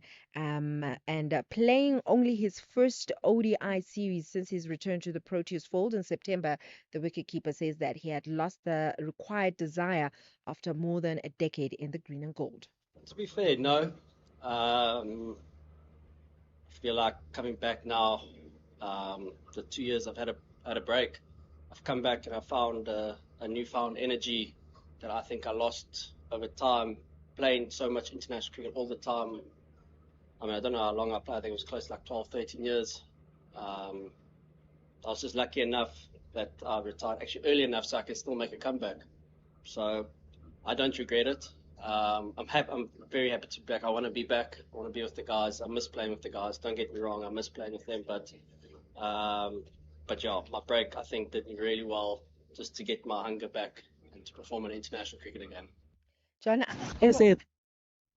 I'm not sure about this retiring and making a comeback thing. I think if you're going to retire. If you're going to take a break, say I'm taking a break. Yeah, so and I think it happens overseas a couple of times. I've seen it where they don't quit. They just sort of disappear for a little while. Do you understand what I'm saying? Stephen Smith in Australia. He sort of just disappeared for a while after the Sandpaper Gate, and then nobody was really sure if he's coming back, and then he came back. You understand what I'm saying? Quinton de Kock said, okay, I'm going to go and find my fame and fortune at these T20 leagues. That's great. Good luck to him. Go make your money. And then he gets back in the side again. Don't know. But look, Well, that's just me. he did well. So He did. welcome back. Queenie is back. Finally, in motorsport, Frenchman Sebastien Ogier led Toyota Gazoo Racing 1-2-3 finish at the WRC Rally Japan today. The eight-time world champion won three of the day's six stages to finish with a 7.9-second advantage. This is over his teammate Kazusa of Japan. Now, WRC Championship leader Alfred Evans is another 2.3 seconds back in third after winning the day as number 3 on that one. And obviously, we're looking at F1 practice underway. Yeah, nothing's happened yet. They're just going round and round. Yeah, Apparently, this is what they do. They just go round and round and round for 2 hours. No, it isn't. They have apparently. Albon, Norris, Albon, Lawson, but they've just started to warm up there Yeah, in the practice. up on there, Lawson, I know Antonelli we're gonna talk about predictions. I'm gonna tell you, I got a strange prediction for the Brazilian Grand Prix. Really? Yeah. Okay, I can't wait to hear that. Gender-based violence is destroying lives and tearing communities apart. It happens in homes, in schools, at workplaces, and too often in silence. But it doesn't have to continue. If you see it, speak out. If you are hurting, reach out. Because doing nothing is not an option. Listen to all 19 SABC radio stations for hard talk, discussions, advice, dramas, educational shows, and interviews around GBV with experts, survivors, lawmakers, and a whole country affected by gender-based violence. All on your favorite SABC radio station. Call 0800 428 428 to report abuse or get help. GBV, it ends with you. This message is brought to you by the SABC. Economic news on SAFM. Facts and figures you can count on. See, this is why we get experts in, because I saw this headline today. Major South African retailer takes a hit. And it's all about Foschini Group that had some of their numbers out today. And I was thinking, like, they take a hit. Oh no, Foschini's in trouble. Their revenue rose by 12%. Turnover increased by 12.66%. This is why we get Paswana Mpahlele in, Senior Accounts Manager at Makwe Fund Managers. Paswana, explain what all of this means to us. Good afternoon, John. And yes, we reflect the half-year mark result. Yes, they said I was going both the revenue, driven by that new acquisition they're making. But when you exclude those, John, we think that the revenue momentum is only improving in the UK. And when you think of South Africa, it is coming down. It's pretty much, and it's constrained that reflect that consumers are not spending. It reflects margin. This is a negative. The profitability down to 150. Look at the balance sheet, the existing debt pressure. You think of those acquisitions. Now, when you inventory being debt and the debt that's going, tangibly, the companies will pay dividends. They've taken well this experience. And it's just clothing retailers are using some market share to the likes of Emu improvement. That's why the stock percent. If we just come down into those global market performances, yes, having and volatility, of course, favor. The snowball effects that are coming from the government shutdown in the US, the longest now, and because of the way the lack of investors turn impact where they're coming from the investors are pivoting towards the large cap, they're pivoting likes of and they're putting bonds, and that's why we're not seeing big plans. This gold environment is going gold is it's holding above the level. You think of the likes of foreign very rebounded to 7, but remain bearish and under pressure. That's an so that they're going to be growth forward in lots of emerging markets. Part of the momentum that's sitting at 128,000 is the goal. Developments we've seen in our counterparts like China, they high basic economy, the import and export falling. But I know South Korea is rated of the US. And when we look at the gold, it's coming to the lowest since January. Find the south or in the like of southern hemisphere improving dairy product mix. Just when we close it down on those stock market indices performance and heading to the weekly lows, US in terms of Nasdaq is from 3% down. think of the Dow is down 0.4. In Europe, FTSE DAX down a percent, down 0.4. AC, yes, it's under pressure because we're open economy and we're closed 2.2%. Industrials are leading the gap, 1.9%. Financials down a percent, resources down 0.6. And this is support two at rand 33 against the dollar 17.05 against the euro 22.7 against the Paswana Mplele, thank you very much. Senior Accounts Manager at Makwe Fund Managers. This November, SAFM proudly presents the third annual lecture. And as the Freedom Charter says, no legitimate government could claim authority unless it is based on the will of the people. And I think sometimes people forget that. SAFM invites you to our third annual public lecture, delivered by Chancellor of the Nelson Mandela University, Dr. Geraldine Fraser-Moleketi. The theme of the lecture is confronting inequality, corruption and unemployment, rebuilding South Africa's social contract for inclusive and sustainable growth. The lecture will take place on the 27th of November 2025 at the Indaba Hotel, Spa and Conference Center in Four Ways, Johannesburg. Secure your seat by emailing us at rsvp@safm.co.za. SAFM, leading the conversations that move us. You're listening to the National Pulse. All right, let's go to another big incident that happened today. The ANC MP Malusi Gigaba, according to reports today, had to present himself. You see, this is what confused me. His office initially said that he was summoned to appear in court today, but it landed up that he had to present himself for an engagement, and I'm using that in inverted commas, with the Investigating Directorate Against Corruption, or IDAC. In a statement posted on social media, his office said he received a notice from the National Prosecuting Authority. Let's understand what's happening here with Rudy Heineke, our senior project manager and the experts at that organization on Malusi Gigaba. Rudy, let's go back a little bit. There were these reports that he was going to appear in court and then it didn't. Take us through those first few hours of the day today.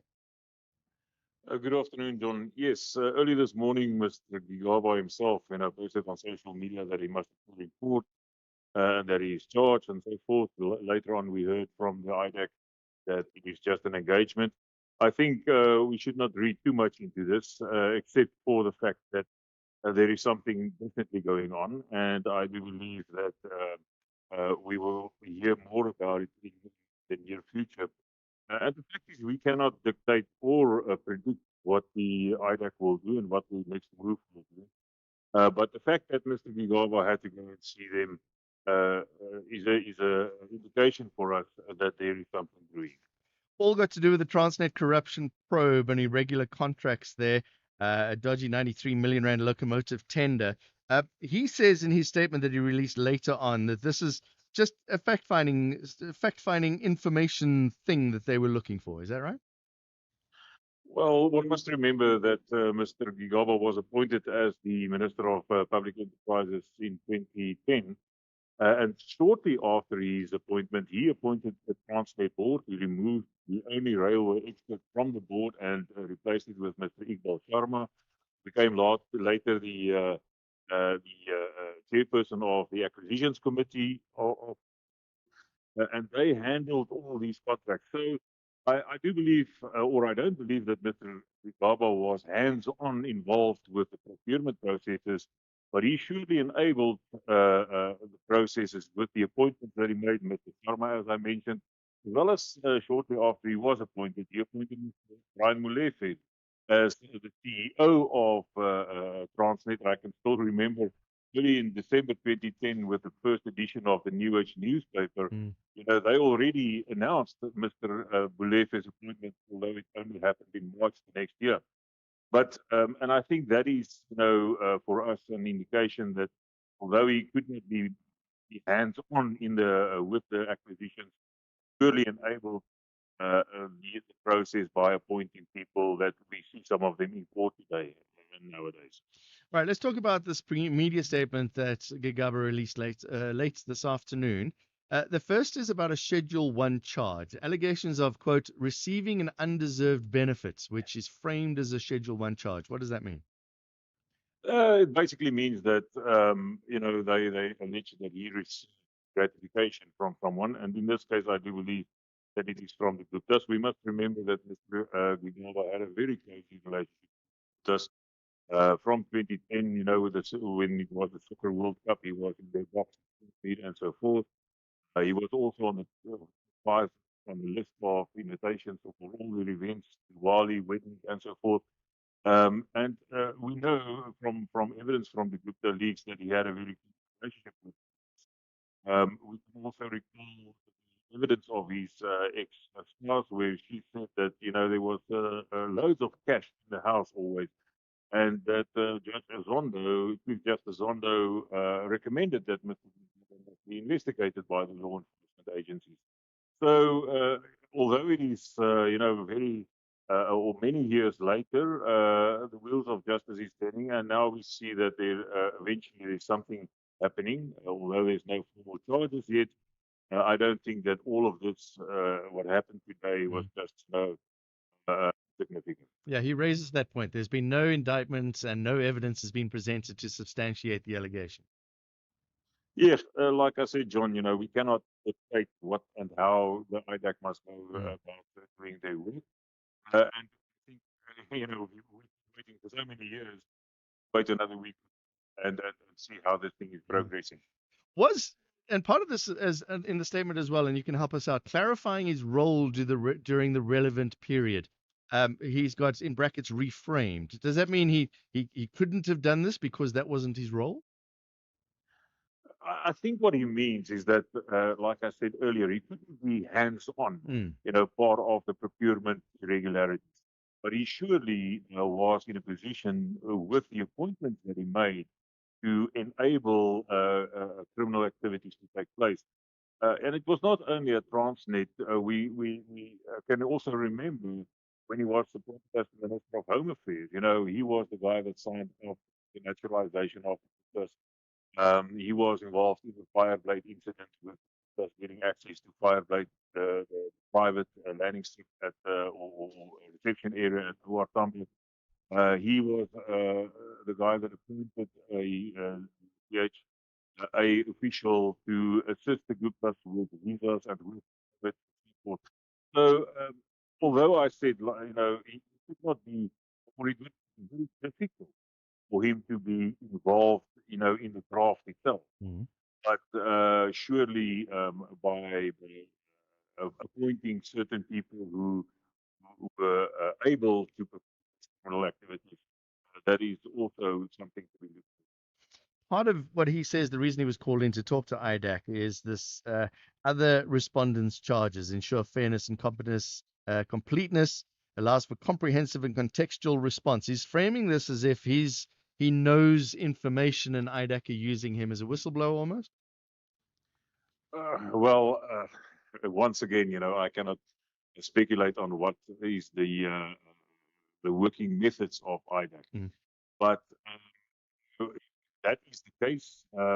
It is. We've seen implicated people that went into plea bargain with yesterday, Mr. Agwizi, and if that assists to get to the Clintons and to unravel all these charges and the state capture and what took place, that is not just.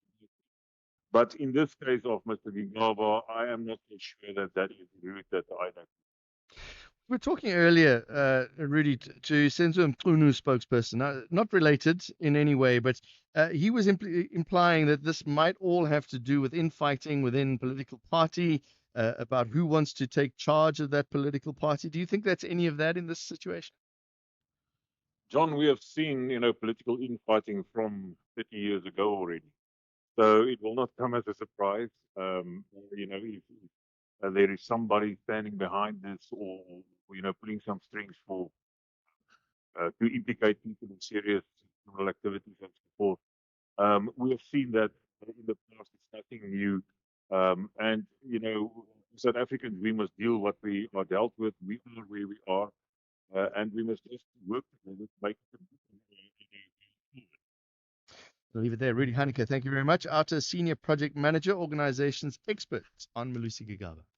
SAFM's award-winning drama department presents to you the radio drama series Skyline. Search cockpit medical emergency now. Cabin crew to your stations. Where the skies promise adventure, but behind the cabin doors, untold secrets are found. Signing off on cheap cards they installed like it's nothing. Catch the radio drama series every Saturday at 9 p.m. on SAFM, leading the conversations that move us.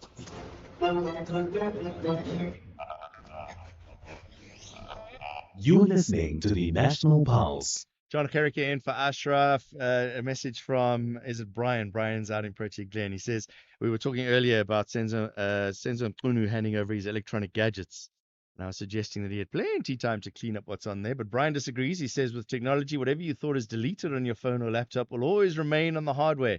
It only appears back to reality if only it involves matters of intelligence and security. The reasons why we have IT. Yeah, let's hear some voice notes. John, Greg, on the road. Yeah, the motto of the police service and the justice system in this country should change to: we always shut the door, but only after the horse is bolted. Reminds me of the Guptas. They raid the house after the Guptas have fled, loaded billions of rands onto airplanes, thrown away all their devices and all the nonsense. So, yeah, I don't know. The horse is bolted, and that's the way this seems to operate in this country. Everybody has time to do what they need to do, assuming they don't get caught out later. But by then, they've either left the country or, they retire and then sit at home earning salaries or get put on special leave. Wonderful. Hey, John, this country is a country of smokes and mirrors. You can tell that whatever the government is doing has got nothing to do with you as a member of the public and accountability. Someone said last week or yesterday and said, let's just show them that we are doing something. Now they want to arrest Milosekika. It's smoke and mirrors, it's factions of the ANC. It's just got nothing to do with us. Thanks, Spongy here. Hi, John. Yeah, it's been a very, very hectic week. Yeah, from ad hoc committee, Matlanga today, the explosives that were thrown by the chief from Ekurhuleni Metro Police Department. Yeah, indeed, we live in a crime, ridden community environment. Nothing is safe. As we speak today, we learned that a deputy principal, at Dinoto Technical High School in Davidson, was shot just at the gate, of the school as he was entering the premises, reporting for duty this morning, shot in front of the learners, he had to be rushed to the hospital. We don't even know his condition at the moment, Yeah, and criminals now, they even have access, to dangerous weapons. So this has become, a norm where people, are no longer even taking any action. The communities, they just talk about it and then they leave it, If you've got criminals with blue lights who can go to, airport point of entries, without being checked, surely they will bring such dangerous, guns, ammunition, to communities. So yeah, it's very scary. South Africa, to be honest, it's a crime scene. Yeah, yeah. Thank you. Sydney in Acorn Hook, what do you have to say? Brother John, it's been the level in economic perspective. Brother John, Yep. definitely it should be overhauled. The total complete overhaul of then my suggestion is this. In the process of overhauling South African police service, include raise the account. The top management, only black, only color, only Indian. Let's see the true representation. We are still how can we still believe if the rest of the together. That's my Who does the overall of the police, Sydney? I don't know. That is that. For example, will in some sort that people are is that Right, Sydney and Acorn Hook. Let's go on to Cape Town. Vusi, what do you have to say? Oh, we've lost Vusi. All right. Who oversees a new police service? Let's implement a new police service. Who does it? Who's in charge? All right. Isn't that the whole point of what we are seeing here? Is the top brass are being pointed out. So you have to go higher than that. But it seems as if it is going. The ministers of police are being implicated. These are the people that would oversee the redoing of the police. So who would do it? Maybe somebody can help Sydney. 086 000 2032. Hi, John. Yeah, Advocate Joyson from IDEC yesterday. Aye, aye, aye, aye, aye, aye. Aye, aye, aye.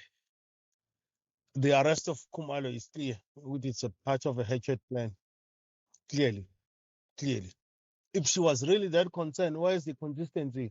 Why not go after all the other dodgy appointments that are done in the public system? Good afternoon, everyone. For Senzo Mtunu, handing over his gadget doesn't mean nothing. It means nothing at all. It means nothing. What if it's other devices? It's not the ones he's been using since. So these people, they must stop playing our mind. We not breed our kids over here. Thank you. Hey, good afternoon. So the minister has now hired a spin doctor to lie on his behalf because he's tired of lying. There is no way Minister Mkunu can hand over devices without devices having been tampered with. Remember, he had an ample time to really make sure that he submitted devices, but he never did. That means during those times he consulted a serious IT to be able to wipe off some information. The man is trying very much hard to really come clean, but he's not clean at all. It's a very much unfortunate that he even dreamt of being a presidential candidate. I don't know. South Africa is a movie. Some of your voice notes. We'll play more voice notes later on. We're into the final hour of the show just about. Coming up in that final hour, we're going to hear from a general, the retired SA Army general, about how South Africans could have found themselves in Donbass. It's the wording of this has been fascinating, and I'm looking forward to that conversation. How do you land up in a war zone? They were lured there, was the initial story. So we're going to hear from a general about how that happened. And then later on, March on March had a march in Durban today. They were protesting a number of issues down there, Point Road, South Beach kind of area. It looks good for the tourists, that first row, but you go one road or two roads down, it doesn't look great.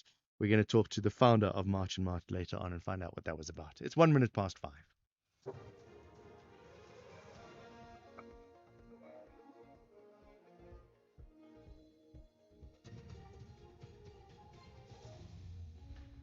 Thank you, John. A survey on Defence Force morale and fears of renewed conflict in Ethiopia. Good evening.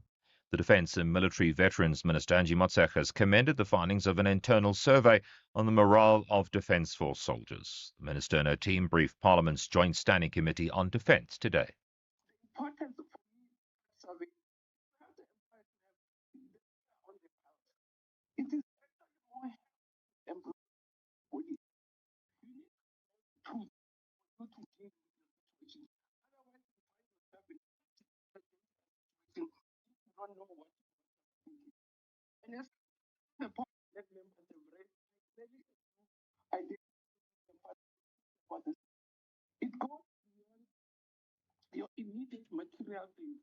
The DA has echoed the sentiments coming out of the Matlanga Commission in Pretoria, where it's been alleged that retired Ekululeni city manager Imogen Mashazi used her political standing to interfere in the disciplinary action against the Deputy Metro Police Chief Julius Mkhwanazi.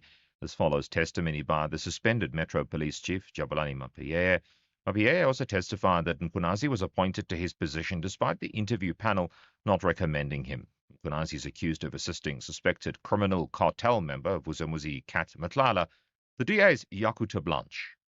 When Nazi was protected by the city manager, Imogen Mshazi, she was the person protecting him. She was the one not doing a disciplinary hearing against him instead of disciplinary hearing and rather than a forensic report. She's also the one that states the late harassment in Isaac the act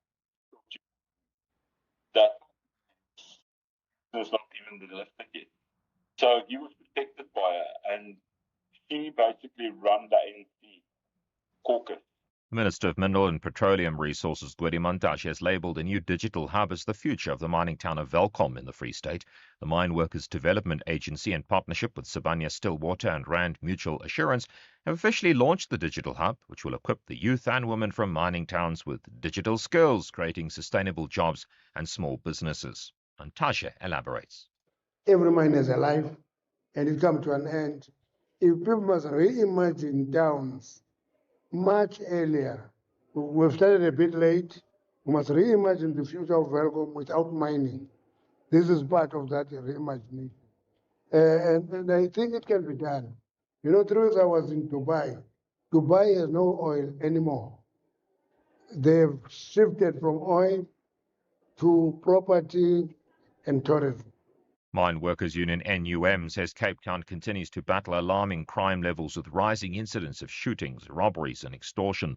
The union joined the SACP in a protest march to the Western Cape Provincial Parliament.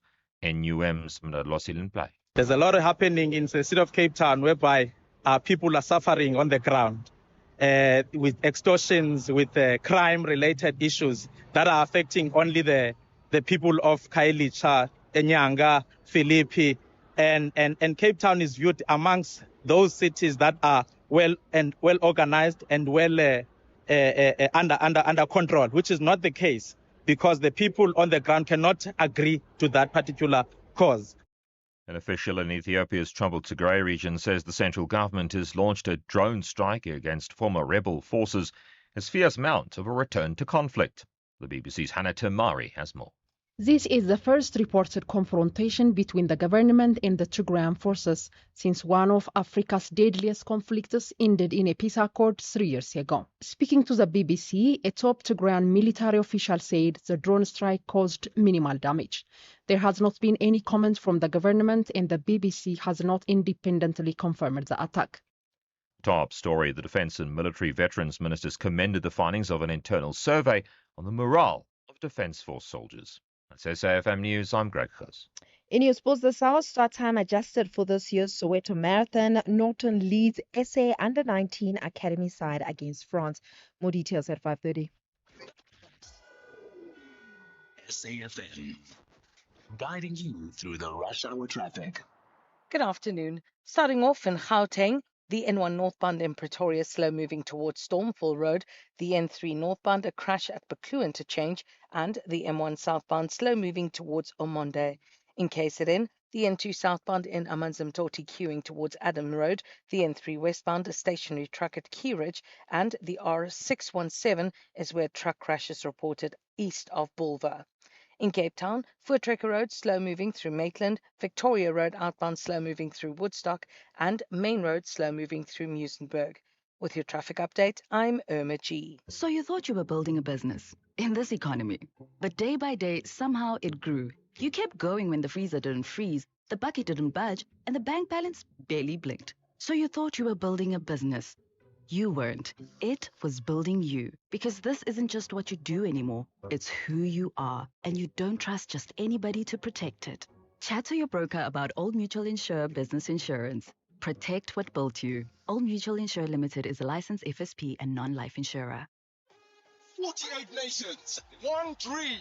The FIFA Under-17 World Cup hits Qatar, and Mzansi's Amajimbos are in the fight. It's game on everywhere. From 3 to 27 November, catch the action live on SABC Plus, SABC Radio, and SABC TV. Download SABC Plus now. Stream, listen, watch. SABC Sport, for the love of the game.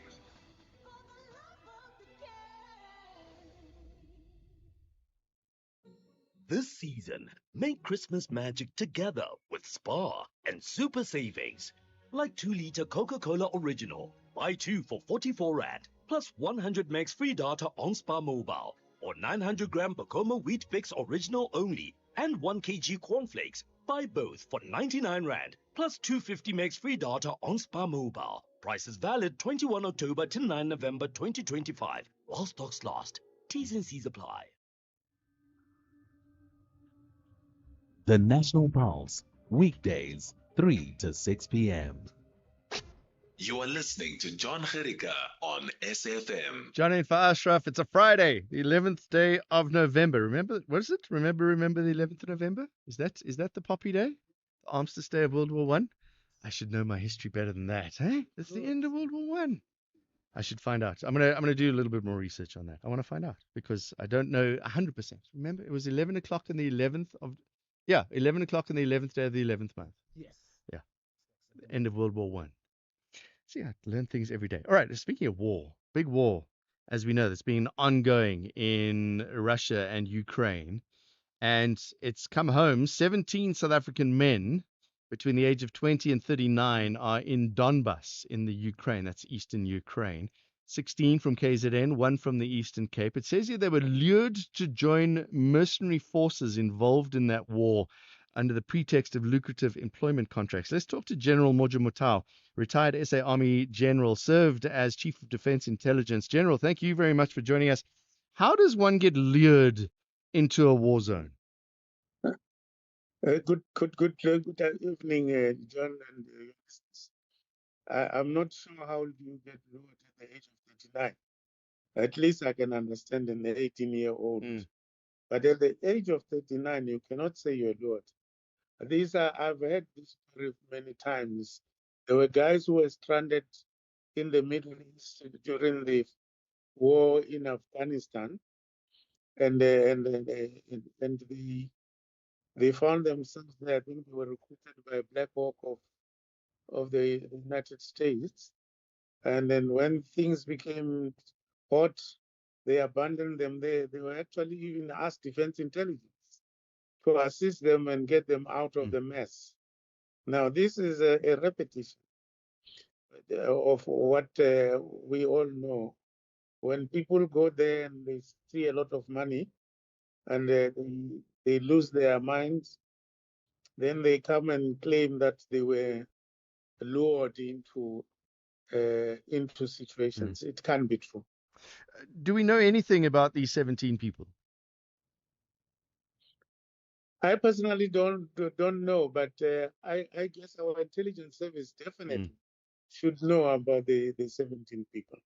They should definitely know because there were indications already that the G4S, the big mercenary organization in Britain, was actually recruiting South Africans to go to fight in Ukraine. It was very clear that the number of people who are going to get involved, get to Ukraine, because the number of people in Europe who were ready to be mercenaries in that war were no longer forthcoming. So it is clear that people from what we used to call the third world are going to be recruited to go and join the Ukrainians in fighting the Russians, particularly our white compatriots, because the Ukrainians themselves have become racist. They've actually not been ready to be assisted by anybody else except their kith and kin. So we can expect that young people, particularly our young white compatriots, are going to join that war. And I'm shocked that our country seems to be shocked again. As usual, we are always shocked. We are shocked. With your experience, General, would these be military type men, or do you feel that money lures it, and it could just be anybody, an accountant or a banker, or that kind of person that would do this kind of thing? As things go in Ukraine, they don't want bankers. They want fighters. Right. on the ground. So when they tell you are going to Ukraine, you are going to fight. You are not going to work in the office in Kiev. They have a lot of old guys and women who are actually in the offices in Kiev. So there it is clear. I mean, these things is not new. We've seen our young people fight in Mozambique. We've seen them fight in Angola. We've seen them fight in Sierra Leone. And people cannot say they don't know. We're seeing them now involved in Gaza there. The young people involved in Gaza. So South Africa has become a source of mercenaries who are going to fight there, despite the fact that we have got an act of parliament which prohibits anybody to participate in military activities of foreign countries. We still have people who are doing that, and there are no consequences for that. There are no consequences. I was going to say it's the Foreign Military Assistance Act 1998. It's against the Yeah. law unless it's authorized by the South African government. Cyril Ramaphosa has now ordered an investigation. What will happen to these men if they are found to have broken that act? Do they go to jail here? I definitely don't think so. There were people who were fighting in Iraq, in Afghanistan, and they are known. There are people who are fighting in Gaza today. They are known. They come for rest and cure in Cape Town. They are there. They are known. But there are no consequences in this country. We know that the executive outcome was fighting in northern Mozambique of recent. We know. But are there consequences? There are no consequences. They will be investigated, and that will be the end of the story. The investigation seems from the office of the president seems it'll be more about how the recruitment to these men happened.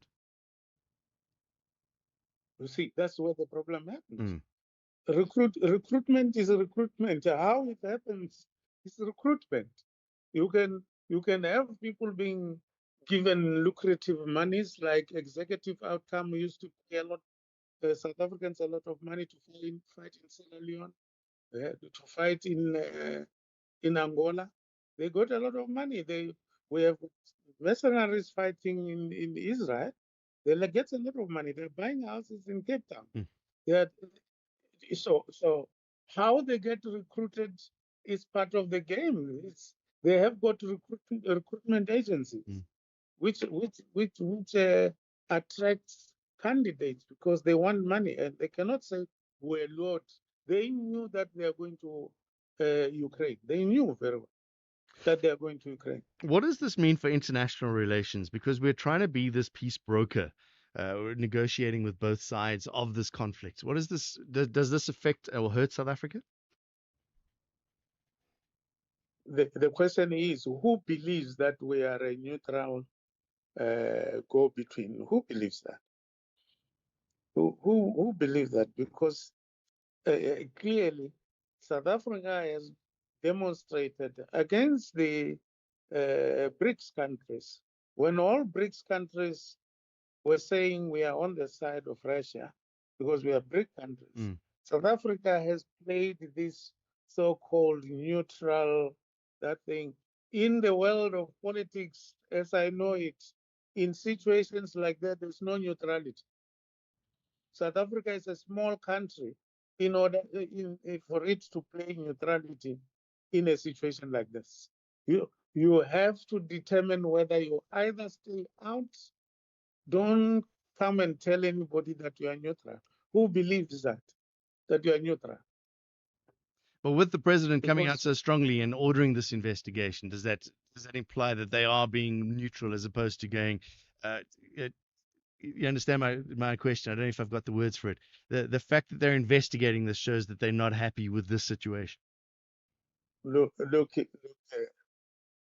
South Africa has been under pressure from the Europeans to get on the side of Ukraine. We were forced as a small country, a member of BRICS, to invite even Vladimir to come and visit South Africa. This has been a pressure. Remember, we are a divided. We should not shy away from it. We are a divided nation. The DA supports Europeans clearly. Not, it is not mincing its weight. It's a member of this government, which is power now. But they are clearly supporting that. We, the, on the ANC side and other political parties who were on the Russian side throughout the years because they were on our side, we are on the side of Russia. So you can see the problem which is there. We can't be a neutral interlocutor. It is not possible. General Mordred Matau, thank you very much. Retired SA Army General, served as a Chief of Defense Intelligence. About the 17 young men aged between, what are they, aged between 19 and 39 that are in, or they found themselves, it says here, in the Donbas region of Ukraine. 16 from KwaZulu-Natal, 1 from the Eastern Cape, lured to join mercenary forces involved in the Ukraine-Russian war. That's a fascinating story. 086 000 2032 if you want to chat about it. This is Lungi on any other regular day. This economy makes me post once a day. Who does that? Like, ew. Now this is Lungi getting extra with the 20 gig summer deal for just 99 Rand. I have so many gigs. I could even have a gig, guys. I'm going live every single day to me because guess Extra your summer. Get 20 gigs plus 2 months free YouTube Premium and 100 Vodabucks. Exclusively on the VodaPay app. T's and C's apply. Further together. Vodacom. Abafana Best 10 are ready to play the most attractive game to graduate to the final. However, Bahlabane Bandwa want to disallow their opponents a moment to shine. This is the Calling Knockout semi-final. Do not miss out on Golden Arrows versus Marumo Gallants this Sunday, 9 November at 2:30 p.m. live on SABC Plus and SABC One. Then at 3 p.m. on SABC radio stations. Proudly brought to you by SABC Sport. for the love of the game. Satern, you've just graduated cum laude, but nothing says you're a genius quite like selling your car to We Buy Cars. Absolutely. My car was an 18th birthday present, and it's time to move on to something a bit more mature. So where did you hear about We Buy Cars? All of my friends are using We Buy Cars. I would have had legit FOMO if I hadn't used them. And it was so quick. I did it on my laptop while sending around my CV. Smart move, Taryn. Graduated and upgraded. We Buy Cars. Geared for success. Geared for you. You're listening to the National Pulse. Let's go to Durban now. I was there. When was I there? This winter, I was down in Durban. Took a little drive along the Golden Mile, and it's looking good. It was looking clean. Security were out there. A couple of people using the facilities. There were park runs up and down. But if you go one or two roads off the Golden Mile, things changed very quickly in Durban, and that was the issue that March and March raised today. They took to the streets. They're demanding urgent action against organized crime, corrupt police officers, drug dealers down that South Beach Point Road area. Jacinda Nkobese Zuma is the founder of March and March. Jacinda, thank you very much for joining us. Successful march today? Well, relatively, Mhm. because the success of it will be measured by whether or not the police, the municipality respond to what we were requesting for today. Talk us through what's happening. Just Point Road's always been one of those dodgy roads in Durban. What's it like at the moment?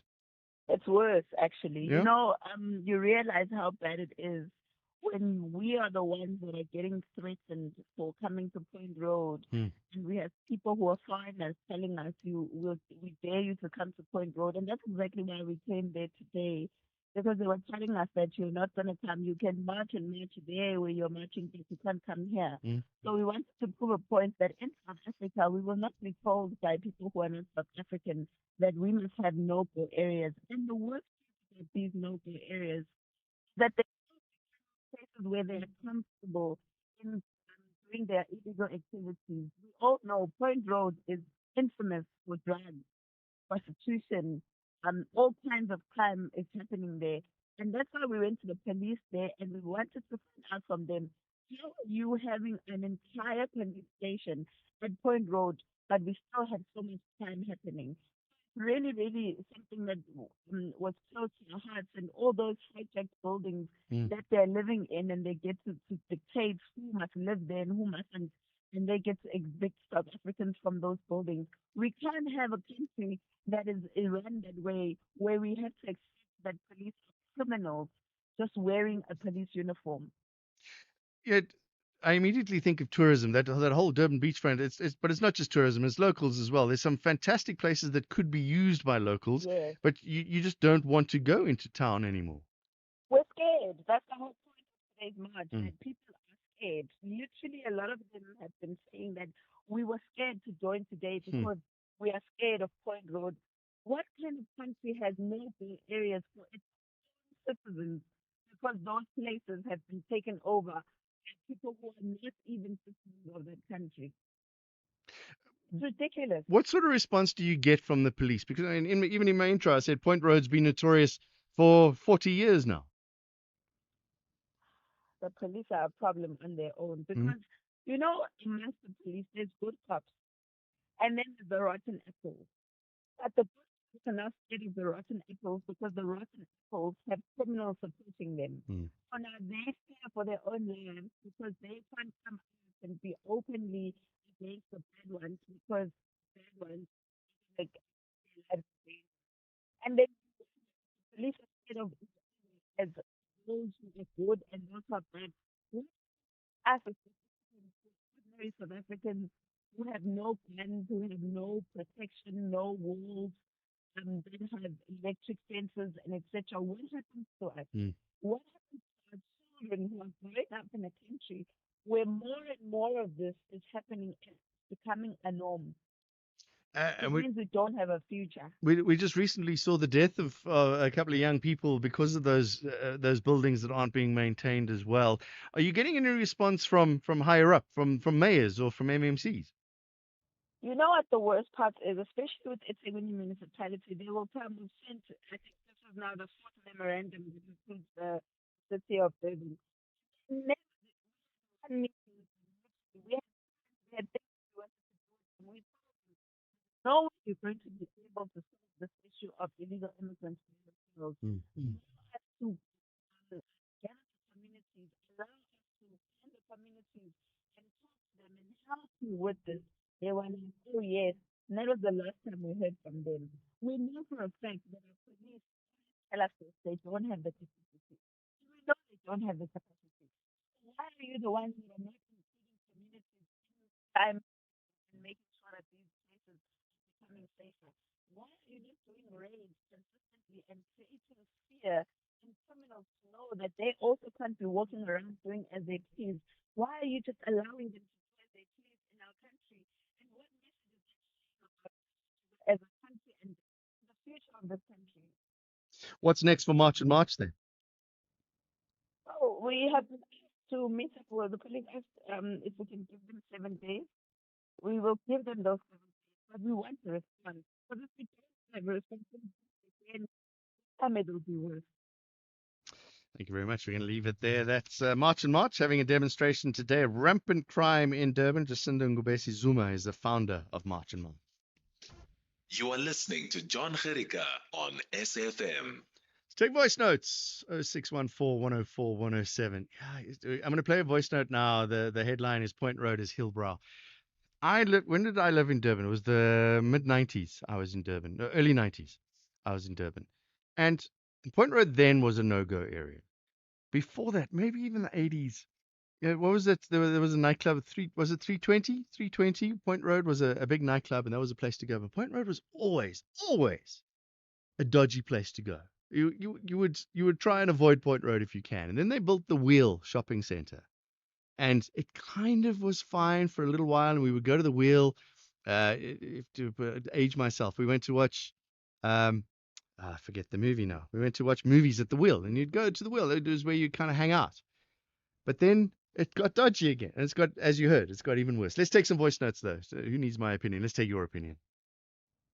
John, good afternoon. It's Ndumso from Waterfall in KZN. Think of Hillbrow there in Johannesburg.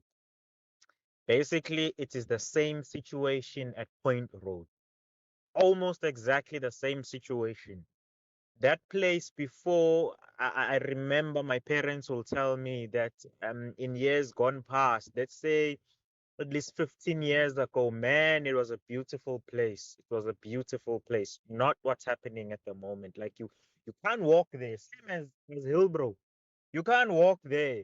When you walk, you really need to be holding everything close to your skin. Let me put it that way. Something needs to change in that area. And the police really doesn't look like they're doing anything. It's like they've failed. Let me put it that way. They've given up. They don't know what to do. Let's take some voice notes on what's happening in that after that interview about these young people from South Africa that are in the Russia-Ukraine conflict. Hey, good evening, good afternoon, John. John, the situation of Russia in Ukraine, it's really, really a problem. But as South African, what can we do? What can happen? Who's going to employ these people who are unemployed? Of course, it's going to happen like this. People, they will really sneak out and go and do whatever notorious that will bring money to them because there's no employment in this country. Thanks, man. Tandile, Ndawande, in Samaris. Good afternoon, John. Your general there is misleading us, South African stand in terms of the war in Ukraine, because the position is very simple. We believe all conflict must be resolved through negotiation. Do you call that a neutrality? Because we believe in engagement. We won our democracy through engagement. That is the stance that Mandela fought for. So we must not present facts and talk about this neutrality out of context. Thank you very much, John. Hi, John. Thank you for a wonderful show. Hi to the SAFM listeners. I'm sure we're all looking forward to a wonderful weekend and especially tomorrow when Sia Kolisi will run out and for the 100th time. Wow, what an amazing achievement that is. And just a quick word on this 17 guys that's they're stranded or got lured in Ukraine. John, something doesn't make sense here at all. Doesn't make sense. As our guest said, you being 39 years old and you're being lured, there's something definitely wrong. And I know that somebody high up in government knows about this. And now there's a whole big cover up. I won't be too surprised if Ramaphosa comes out and he says that he was surprised, knowing well that he probably knows everything. And also with the plane, that Russian plane that landed in South Africa a few weeks ago, could it have some sort of ties to these 17 guys? I don't know, but maybe it does, maybe it doesn't. But yeah, looking forward to hearing more about the story. God bless you. Yeah, Jay. I hope we find out plenty about that story. You with SAFM, it's 5:30. In the news headlines this half hour, the meeting of G20 health ministers in Limpopo has ended without a signed declaration. The defence and military veterans ministers commended the findings of an internal survey about the morale of Defence Force soldiers. And a prominent Zimbabwean politician has been arrested at a roadblock in Pretoria. More on that story and other news at 6 o'clock. SAFM, guiding you through the rush hour traffic. Good afternoon. Starting off in Gauteng, the M1 northbound in Woodmead queuing towards Baklu interchange, the N1 southbound in Randburg queuing towards Malibongwe Drive, and the N12 westbound in Lenasia has heavy traffic towards the R558 Protea Glen exit. In KZN, the N3 eastbound in Pietermaritzburg has a crash at Ortman Road, the N3 eastbound a stationary truck after Cliffdale, and the N3 westbound queuing towards Cliffdale. In Cape Town, the N3 Jakes Gerwel Drive northbound has heavy traffic towards Voortrekker Road, the N2 outbound heavy traffic towards Spine Road, and Victoria Road is slow moving through Clifton. With your traffic update, I'm Irma G. This is SAFM Sports with Domin Kapele. Well, let's start things off with football this hour since, while John is not going to introduce me this weekend. I'm doing research. You see, because I've taken this so seriously. This is the most ridiculous thing. If you've only tuned in now, right? So Monday, apparently this is a thing that happens every Friday Not afternoon. apparently, it is a It thing. is a thing that you happen. You say, I just didn't know. So you predict what's happening over the weekend, you get the scores, and then you gloat lovely on the Monday. All right. So I've accepted this as like a personal challenge against me, and I'm taking it so seriously. All I did Oh, this so you morning, busy researching there. all I did this morning was research sports and results and history and stuff. I know everything about the sports Listen, at you're the going moment. up against someone that usually. Yeah. Well, actually, lately I haven't been doing that well, ne? 2 out of 3, 2 out of I 3 mean, this 2 week out is of 3, enough. this is not bad. The Okay. other day, I think I got 3 out of 5 or something. I'm not bad. All right. So Let's see how I'll do against you. this is like a personal affront on me that I've got. I don't know It's why. war. All I could have done was just tell us your things, and I could have just left it. But no, not Gericke. Anyway, this weekend, the Buccaneers get an opportunity to secure their place in the second cup final of the season. They have remained in Durban for tomorrow's Carling knockout first semi-final against Richards Bay at Moses Mabhida Stadium tomorrow afternoon, after having won his first trophy in South African football in September, lifting the MTN 8 title in Bombela. Here's coach Abdeslam Wadu just talking about what it would mean to lead his team to another final. Since you didn't play the game, you cannot pretend to go to the final. For me, it's very important to prepare the game, to analyze very well the opponents, and to respect all the teams. I think it will be very, very tough game tomorrow.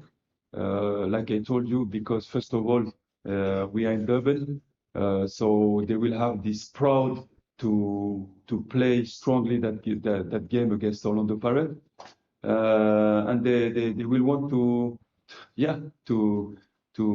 bring all the two teams in the final. For us, it will be very important to be very ambitious.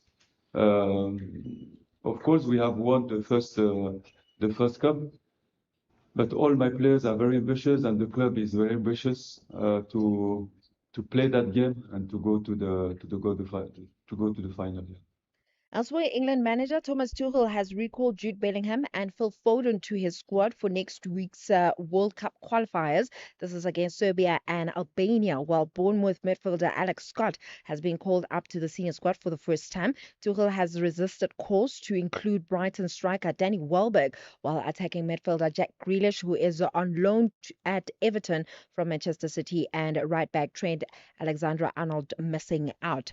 Then in terms of marathon news, the organizers of the Soweto Marathon have confirmed that new start times for this year's event that is taking place on the 29th of November at Nasrec, usually ran on a Sunday. The People's Race moves to a busy month-end Saturday this year, and as a result, all three races from the 10-kilometer to the 21 and 42-kilometer will begin 30 minutes earlier than usual.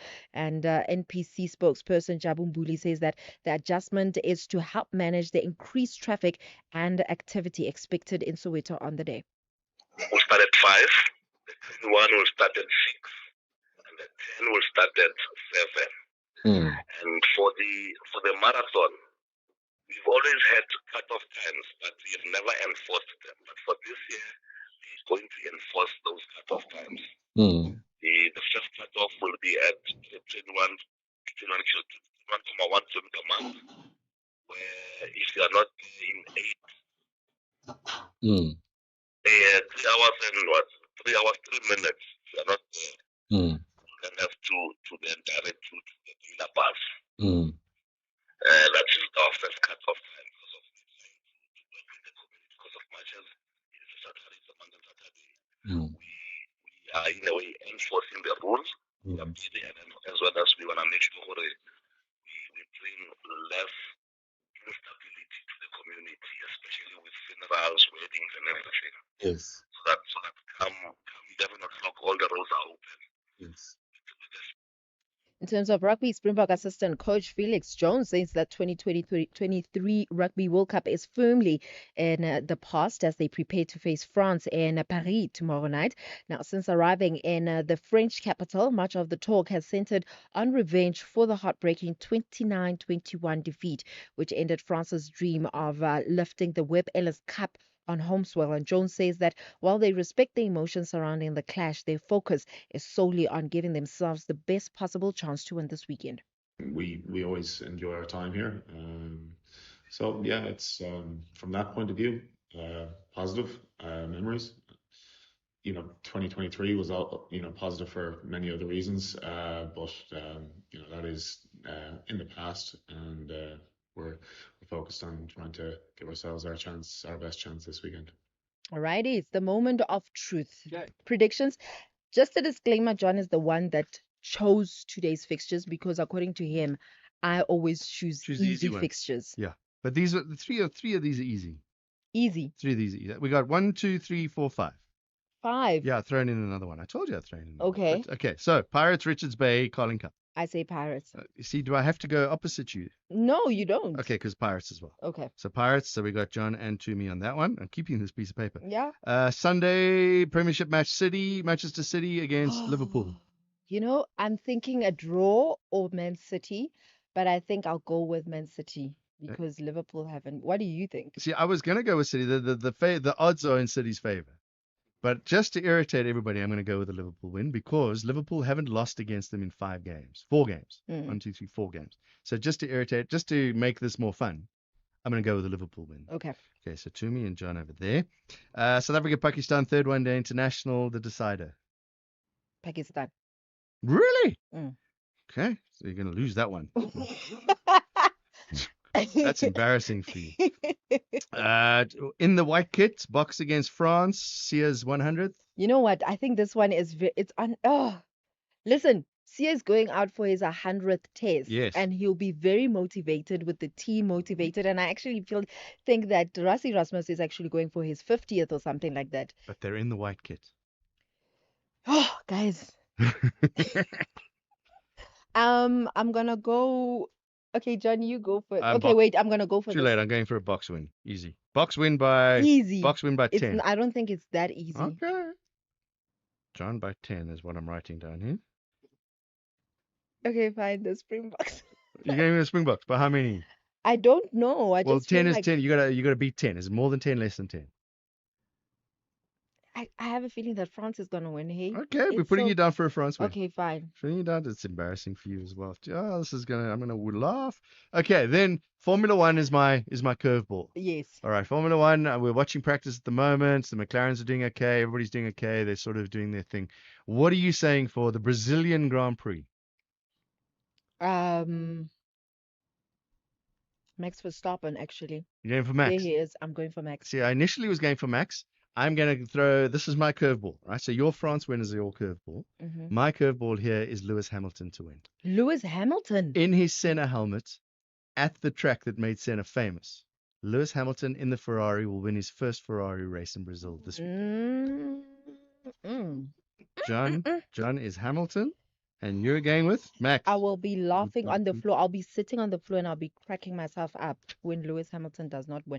Not even on the podium. Look, I'm not a Lewis Hamilton fan. Don't get me wrong. No. I'm the biggest Max Verstappen fan there is. But Okay. I feel it in my look. There he is. No, it's not him. I feel it in my waters, as my mother would say. Come Monday. Huh? Let's see. See, it's on. Now I'm gonna sit and watch sport the whole weekend. Oh no. No, it's fine. It's on. It's on. Do your thing. Well, with that said, ke na tumeng kgapele, Modimo ke o. Clientele is here to safeguard you and your family with compassion because life happens. Be part of a family that truly cares. Our funeral dignity plans have helped South Africans bury their loved ones with dignity for more than 30 years. Let us help you create a meaningful tribute that honors your life and those of your loved ones. We pay out within 24 hours and you will get double accident cover with a clientele funeral plan.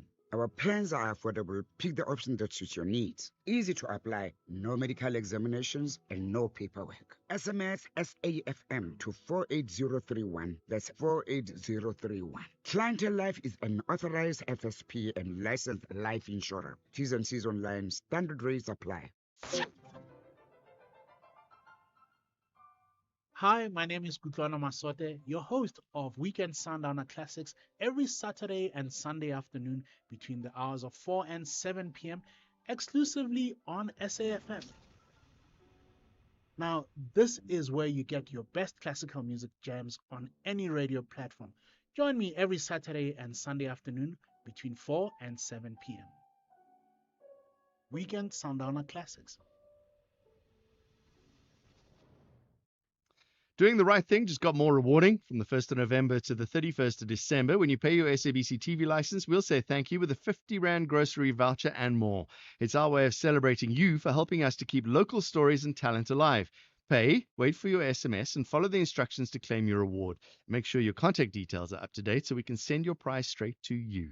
TV licenses, pay yours, make a difference. Economic news on SAFM. Facts and figures you can count on. Quick look at the markets today. Jim and Miyaha, good afternoon. What's been happening today? Good afternoon, Don. Good afternoon to the listeners. It's been more of a choppy day, similar to what we've been seeing throughout the week. I think coming, some of the points seems to be out tonight coming out of the US approval for some $1 trillion salary completion. The border the US stocks like for some US attention and well going China that market the net mostly the only effectiveness all it is and our local market in the direct east. So there was not a single equity market closed out in the best we could have hoped for an Asian market was Shanghai, that was down about 0.25%. The biggest that there was down about 1.2%. European market much of the same. The biggest loser there, Germany's 9%. Austria was down 1.2%. Resources 0.75%. We are positive source pricing around 3,990 odd at the moment. Then crude price $63.67 per barrel. Pricing around $1,545 per ounce. Palladium is back to 100 Rand, 17 Rand 53 at the moment, with 50 bucks. The US dollar, 22 Rand 80 against 30 Rand. And cents, $1 Australian dollar. One Bitcoin, $100,000 Bitcoin. So this time last month, we'd be paying around 250,000 Rand more for a Bitcoin. Days Rand value around 1.74 million.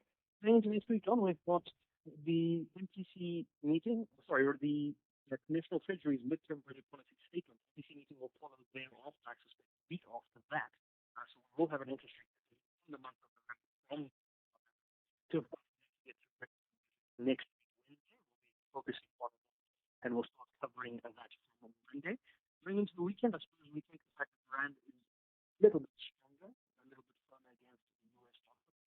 Equity markets way lots. That's you, okay? Thank you very much, Jimmy Miyaha, keeping us updated with what's happening in the markets. No MoneyWeb market update today. Oliver was with you from 6 o'clock. It's about 15 minutes from now. You're listening to the National Pulse. 086 000 2032 is the phone number. Let's take some voice notes, though. Voice note number is 0614 104 107. A mixed bag of comments coming in today. Some have got to do with the Ukrainian soldiers, some have got to do with the president, and many on Malusi Gigaba. Good afternoon, John and the listeners. This Malusi Gigaba issue, I don't think the government has got anything on it. I doubt it. I suspect it's just a spectacle. The same thing that happened with the Machala Koko case and Van Milifer's case. They have absolutely nothing to ask me. But we shall see. It's just a spectacle. Well, I think so. Thank you. Johnny, hi, Johnny. Hey, whatever had happened to Madanga Commission, other committee, it is so shocking. Now, when we don't trust our leaders when it comes to SAP, leadership of SAPs, it seems like many of them, they're so rotten. But I'm asking myself, after this commission and the ad hoc committee, what decision will the president take? Because we need to restart this police stuff from the scratch. This is Matebola, Johnny. Good afternoon, John. It's Fugane from Durban. You know, John, during the so-called state capture period, the SOEs of South Africa were performing so much well. Even Malusi Kigaba, if he has a case to answer, he must answer. But under him, Transnet was performing so well. Brian Molefe, ESCOM was performing so well. Under this current administration, no one wants to talk about their failures and how much are they looting. If the nephew of the president can loot 2 billion alone, how many others are looting on the side? Mr. John, those guys who were at Ukraine working as a soldier there, they must be arrested when they come to South Africa. We can bring them back, but we must lock them up. What they did, they break the laws of this country. If we're going to fetch them there, they must be arrested. Otherwise, they must stay there. Thank you. Well, I guess that's what the investigation is about, right? So they investigating to find out if they went to fight. Did they fight, or were they lured there on false pretenses? In other words, they thought, I don't know, they were going to go and do humanitarian work or work in the kitchen or something, which they thought is that should be fine, and not necessarily there to fight, which is what the general did raise. We got to be careful about speculation with that. But yeah, it seems it's an interesting story, that one. I hope we find out more about that. And all the listeners, I like to comment regard to the spokesperson of Senzo Mtunu. He's not talking the truth when they said Mr. Mtunu. There is no proof on that allegation. Is the proof? You know, watch that space. There is a proof because Senzo Mtunu is involved with the corruption. Last time he was said, does it know Mr. Mohoz and Matala, all of those things. After of the sudden, it's changing. You know, we are not the son. Like, we are not a kids, man. You know, so even if they bring the phone today or they starting to delete all of the conversation, Mr. Mkwanas told us that they can be able to trace all the conversation, even if you can delete it, and if you want. So there is not true when they said the spokesperson, there is no proof. No. Thank you. We'll take more voice notes. Eunice, we're going to chat to you after this. The Morning Brief. So the song we were listening to there is called Love Never Ends. What was your input in putting all of that together? My contribution to the song, firstly, was the actual prompt. So it was me that stitched the song together to say, this is a good beat. Now take this beat and then position it like this. And then the lyrics as well, that's something that I also kind of sit down and then draft and insert into that to create the full song as well. Gift Lubele, creator of the country's first AI Amapiano album. This is Dula Sizwe Semelane on the Morning Brief. The Jet Set Breakfast. The thing about climbing Everest, I imagine, is this is not just a physical experience, but it is also a mental challenge. And I imagine it's one of the greatest mental challenges as well. Talk to us about that kind of fact. It's growing and the wind is blowing on your face the whole time and snow is coming. I can actually feel like the laser cut into your face the whole time. Yeah, and it's just brutal. And especially when you see dead body on the mountain, those are very challenging times. But you have to just keep pushing because otherwise you're going to die there. Angela Jung, she climbed Everest. Michelle Constant on the Jet Set Breakfast.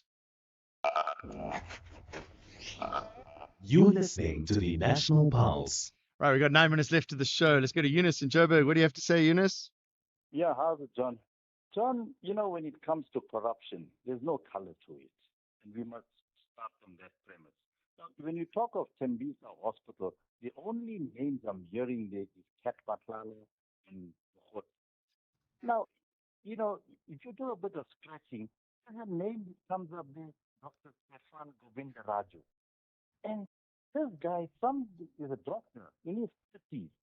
apparently he got contracts to the value of over 500 million rand from Tembisa Hospital. He had about 50 to 60 different companies where all his family members were members of those CCs or whatever. I haven't heard further than that whatever happened to this guy. Hmm. So I'm a bit concerned here now. I'm saying corruption is corruption and the law must come down hard on anyone and everyone who's involved. But if this particular individual, you can Google it, you'll see the name there. If he's involved in that type of tenders from that one hospital and nothing being done, or if it is being done, why aren't we being told about it? So I'm rather concerned about it, and you can check it out for yourself. Yeah, no, So it's a continuous issue, isn't it? We're seeing one side of corruption. It always takes two to tango. It's one person yes, to but bribe somebody and somebody to accept sure. that bribe. What I'm saying is these particular names are coming up in the Right. media all the time, but you talk the likes of Stefan Govindarajo, and his name is not coming up. Over 500 million names, and that's of concern to me. All right, Eunice, we're on it. We'll see. Thanks, We'll look into the other names as well. Let's take some more voice notes. Yeah, good afternoon, Presenter. I want to comment concerning the spokesperson of Senzo Mtona. Actually, don't blame the guy. The spokesperson is always trying to defend his boss. You understand? I can just give a simple example. Have you ever heard of any PRO of a certain team saying my team played badly today? No, they would just tell you that I played better. Unfortunately, the opponent won their best. That's what it normally does. So the same applies to spokesperson for Senzo. They was trying to do just a matter of taking his boss, not to say that he knows the truth. Thank you. John, how are you and your team and the listeners? This question is directed to you, John. Would you take a job of being a spokesperson for anyone? Because you're a media person, would you? If you ask me, I wouldn't. I wouldn't. I cannot lie on behalf of somebody. Never. It's funny you say that. I've had these conversations with colleagues, and we see colleagues going off and crossing the line from being a broadcaster or from being a reporter to being a spokesperson. And we had this conversation the other day: is would you go and be a spokesperson for somebody for something that you don't believe in for money? The answer for me would be no. I'd have to believe in what I'm saying. Would I lie for somebody?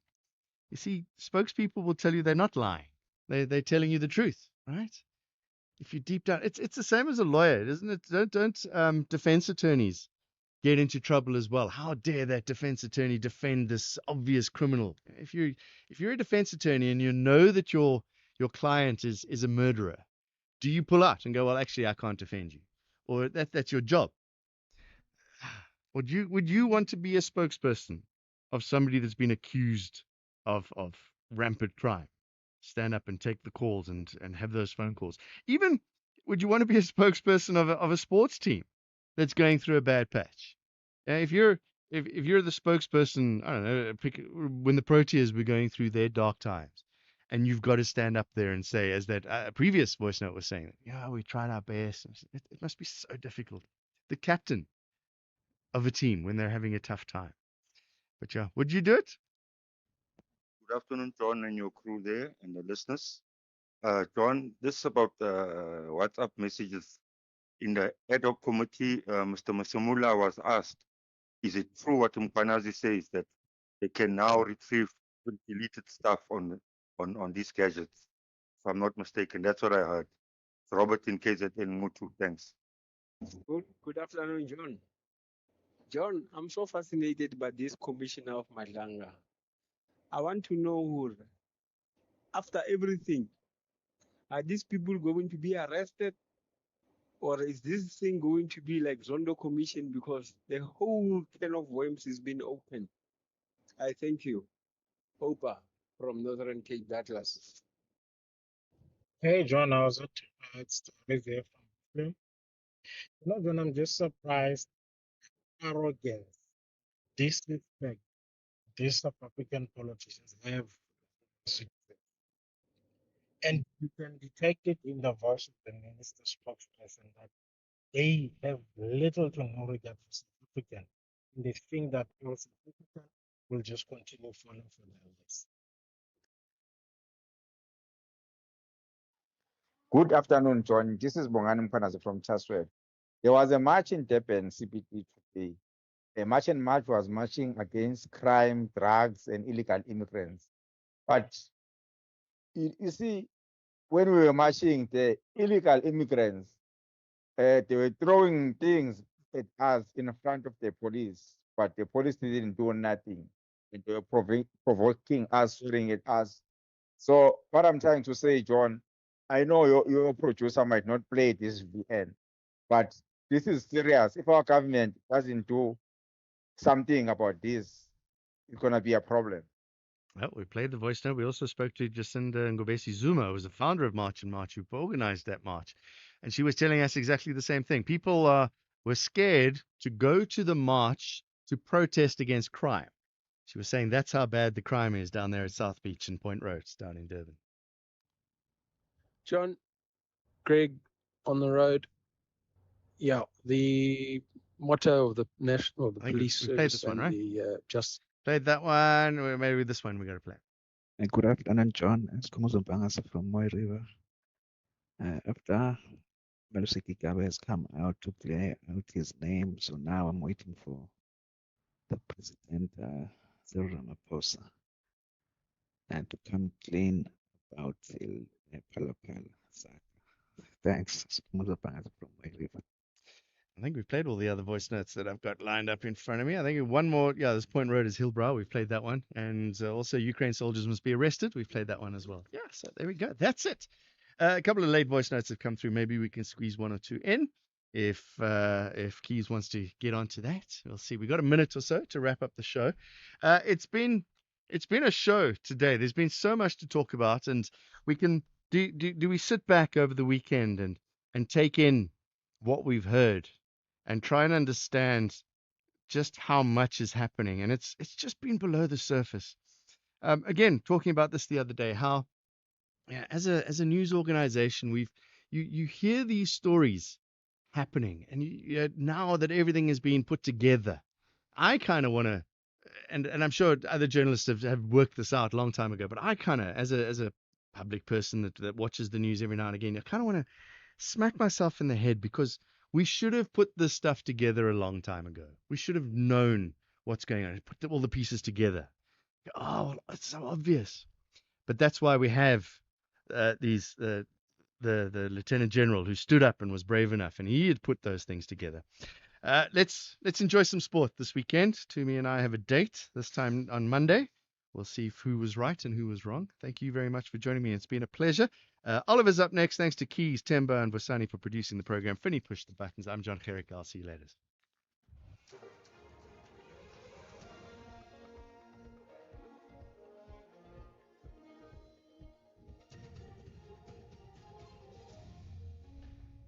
US refuses to sign G20 health declaration, and a survey on defense force morale